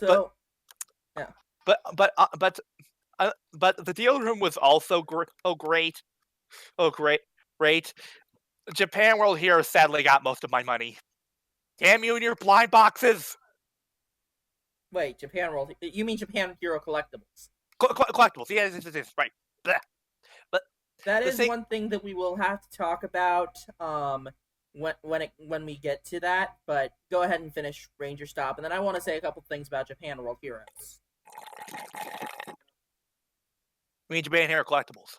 Well, no, Japan World Heroes. I want to say something real quick about that because I just thought of some stuff. Which, sadly, this year was Japan Hero Collectibles' last year here in the business because come 2018 they're shutting down. Yep, it's a real shame, but what can you do? But the thing was, there wasn't much build stuff from the dealer room. Wasn't there one thing, but it was the build driver and it costs a lot of money? No, it wasn't that. Wait, no, that was the gamer driver. Mm-hmm. Cost at least $130, I think. Dude, I paid over $100 for my double driver.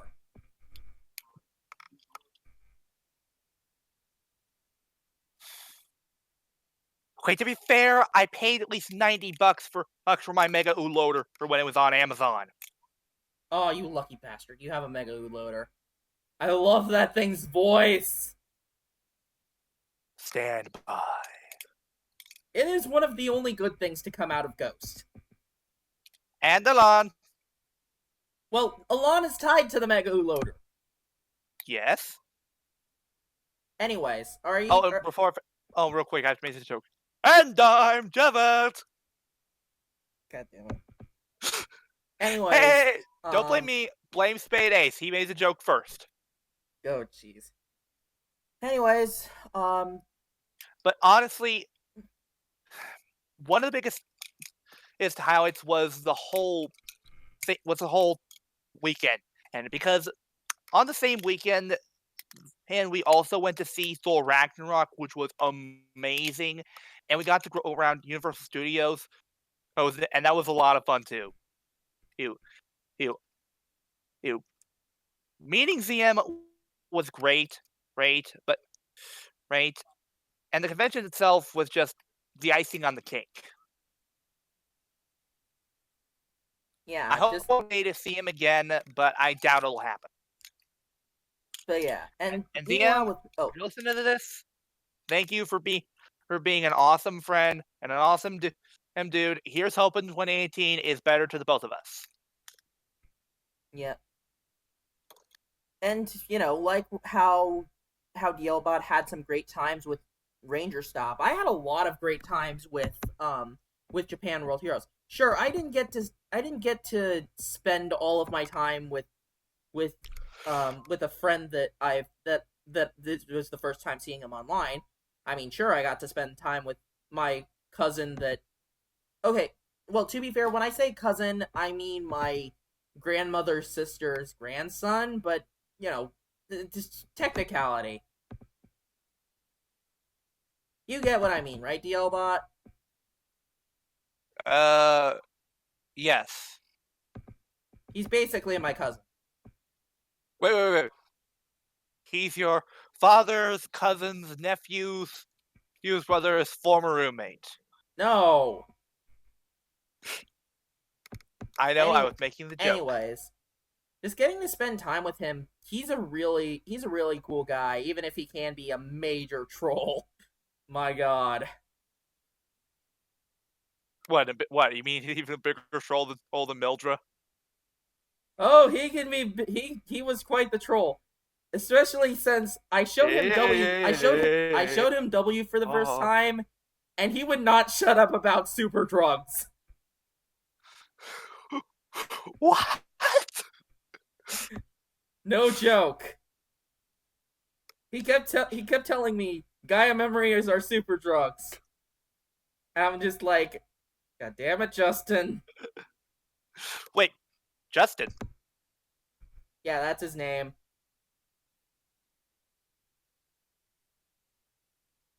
What does this have to do with Turbo? Baka!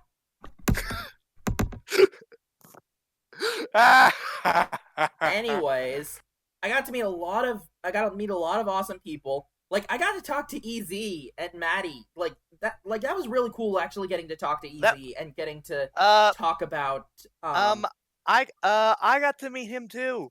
And Shades. And Spade Ace. Fair enough. But the fact and I also got to troll them by showing them what was inside the blind box. In fact, do you remember that Facebook post? No. Okay, here's the thing. This got so annoying to them that they had to make a Facebook post saying, "Hey, unless you're going to give us what's inside your blind boxes, don't show us what you got." Wow. What'd you get? A whole bunch of things. Okay, the Genesis driver. Oh, right, the Genesis. Right. Okay. Sorry. I don't mean to cut you off, but we've been going at this for 3 hours. And when has that ever stopped us? Fair enough, but I do want to hang out with friends for New Year's, so I don't want to keep this going till 5 o'clock. I thought we were your friends. DLBot, you have stuff that you need to do as well, I'm pretty sure. No, I don't. DLBot, I can't hang out with you forever. Alright, fine. Anyways, I got to meet a lot of awesome people. I got to talk with EZ, and to be honest, I had a lot of fun getting to hang out and talk with EZ. Like this is a guy that, even though I only found out about him a few years ago, I really enjoyed his work, and it was great to get to talk to him. It felt like when I got to see Chugga Conroy 2 years ago. The fact that, like, when I actually got to meet him and talk to him and tell him how much he inspires me, just the fact that I got to hang out with EZ, it felt like a lot of fun. I got to meet Ren Kiriyama. I got to meet Mark Asatsu. I got to meet Squall Charleston, in which I actually got to be in one of his videos, which was so cool. I constantly end up rewatching that Q-Tama dancing video because just seeing me in that video is just so amazing. So Silver, that's nice and all, but do you remember Paul Z Hack's video from Ranger Stop from a few years ago? No. I was in that thing, and sadly, near the end of the video, you know, I, you know, I was doing the ninja ending dance, and it was horrible. I am ashamed to look at it because I was so out of sync with the other two dancing. Fair enough. But just like that was a lot of fun getting to participate in the Q-Tama dancing video. I got to meet so many great cosplayers there. There was one guy who was cosplaying as Kamen Rider Eternal, and I was just like, dude, your cosplay is amazing. I think I said, dude, your cosplay is amazing so many times. Wait. Daido Katsumi or Eternal's full suit? Katsumi. Sorry. I did see a lot of full suits though, and it was really cool to get to see all those different full suits. Just this is something, because I've gone to multiple different Sakura cons, the anime convention in Seattle, but Wait. Sakura what? Sakura. Con! That's it. You're getting the Joker memory. Ah! Do it, and I banish you to time. Yeah, whatever. Thwap.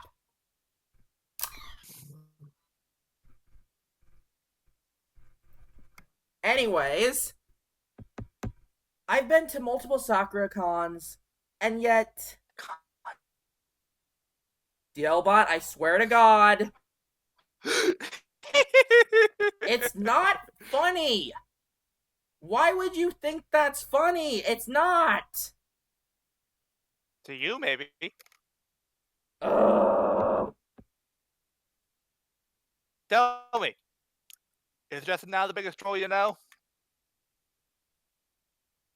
Okay, you shut up.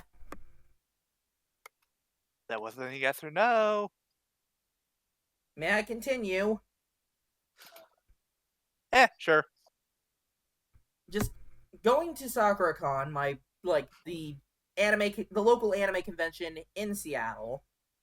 The fact of the matter is, going to Japan World Heroes, it actually felt like I was in my element. I mean, sure, with SakuraCon, it's mainly a convention for nerds, in which, I do enjoy going to it every year. But this felt like something more. It felt like something that I actually cared about. And come 2019, we might actually be able to get the full Toku round. No, probably not, but we can try and get some more people to come to Japan World Heroes come 2019.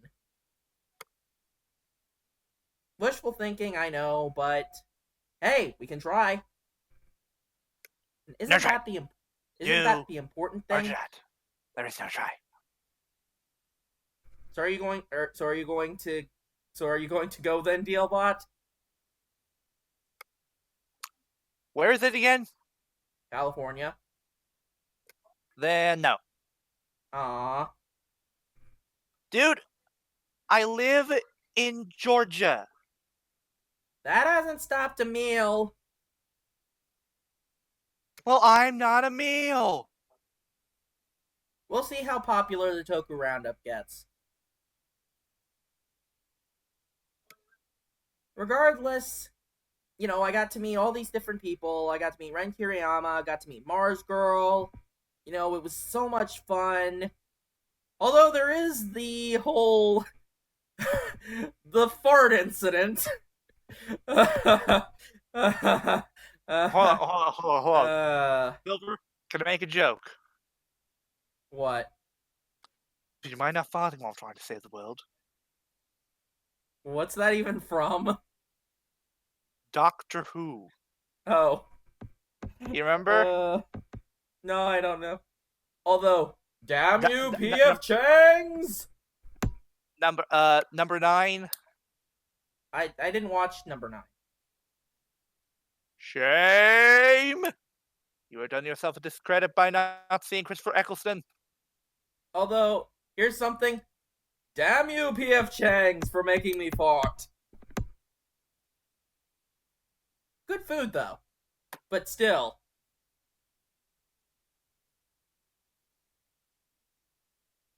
But yeah, just overall, Tokusatsu has been really good for 2017.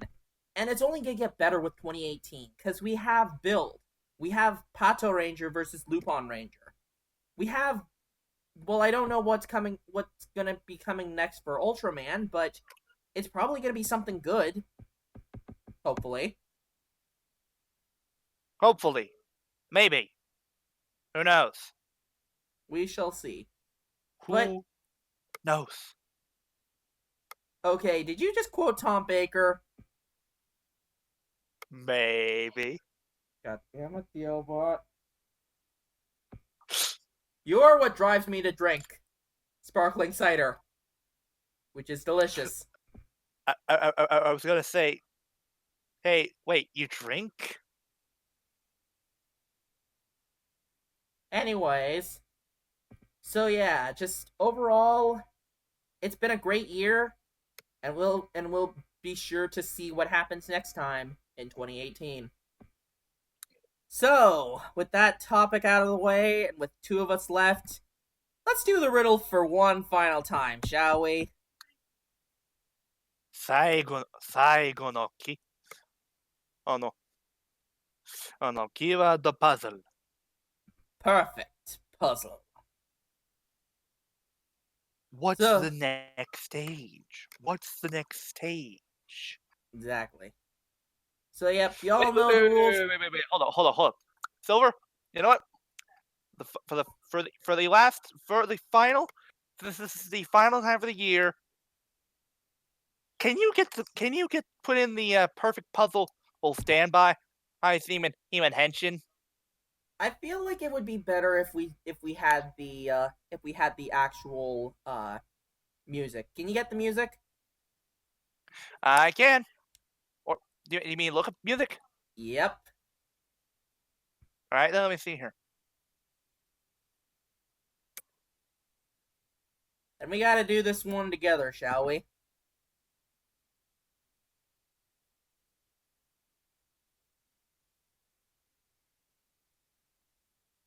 Dealbot? Hang on.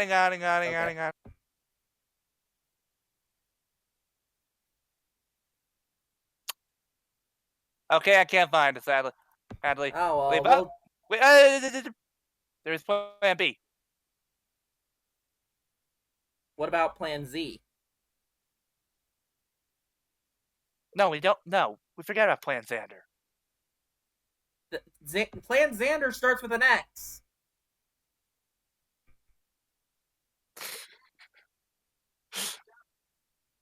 I said Plan Z. What the hell is Plan Z then? Make clones of ourselves?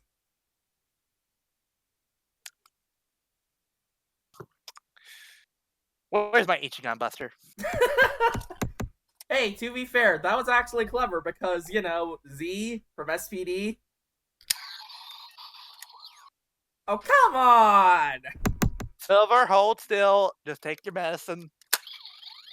Oh, Jesus. Protection!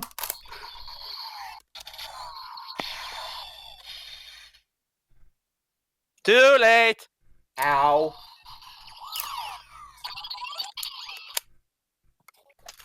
All right, hang on.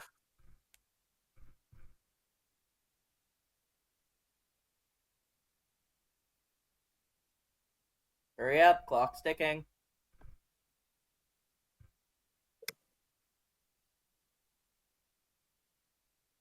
We will instead play this.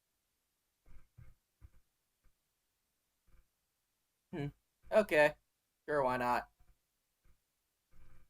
But stop after the whole perfect puzzle thing. Perfect puzzle. What's the next stage? What's the next stage? You all up! Ultimate glory in the chain. Perfect puzzle. Exactly.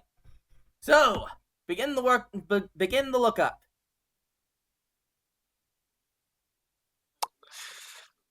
The first keyword, insect.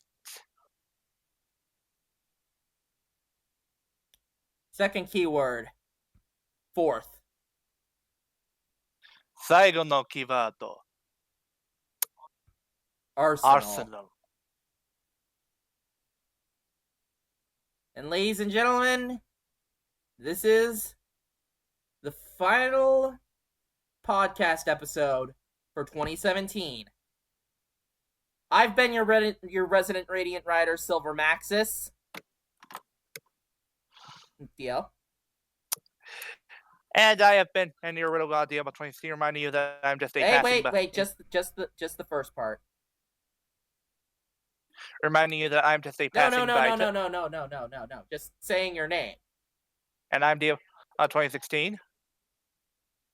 And ladies and gentlemen, we wish you all a happy new year. Remember to celebrate your god Dan Kuroto. He's the passing by Toku reviewer. Dealbot, if you want to say mine. And he has been and your Radiant Rider. And of course, peace out, stay awesome. And if we still say it together, Dealbot. Se no, stand up, za The Vanguard. Vangado. Sorry, I just thought that it would be cool just to do it together, just the two of us.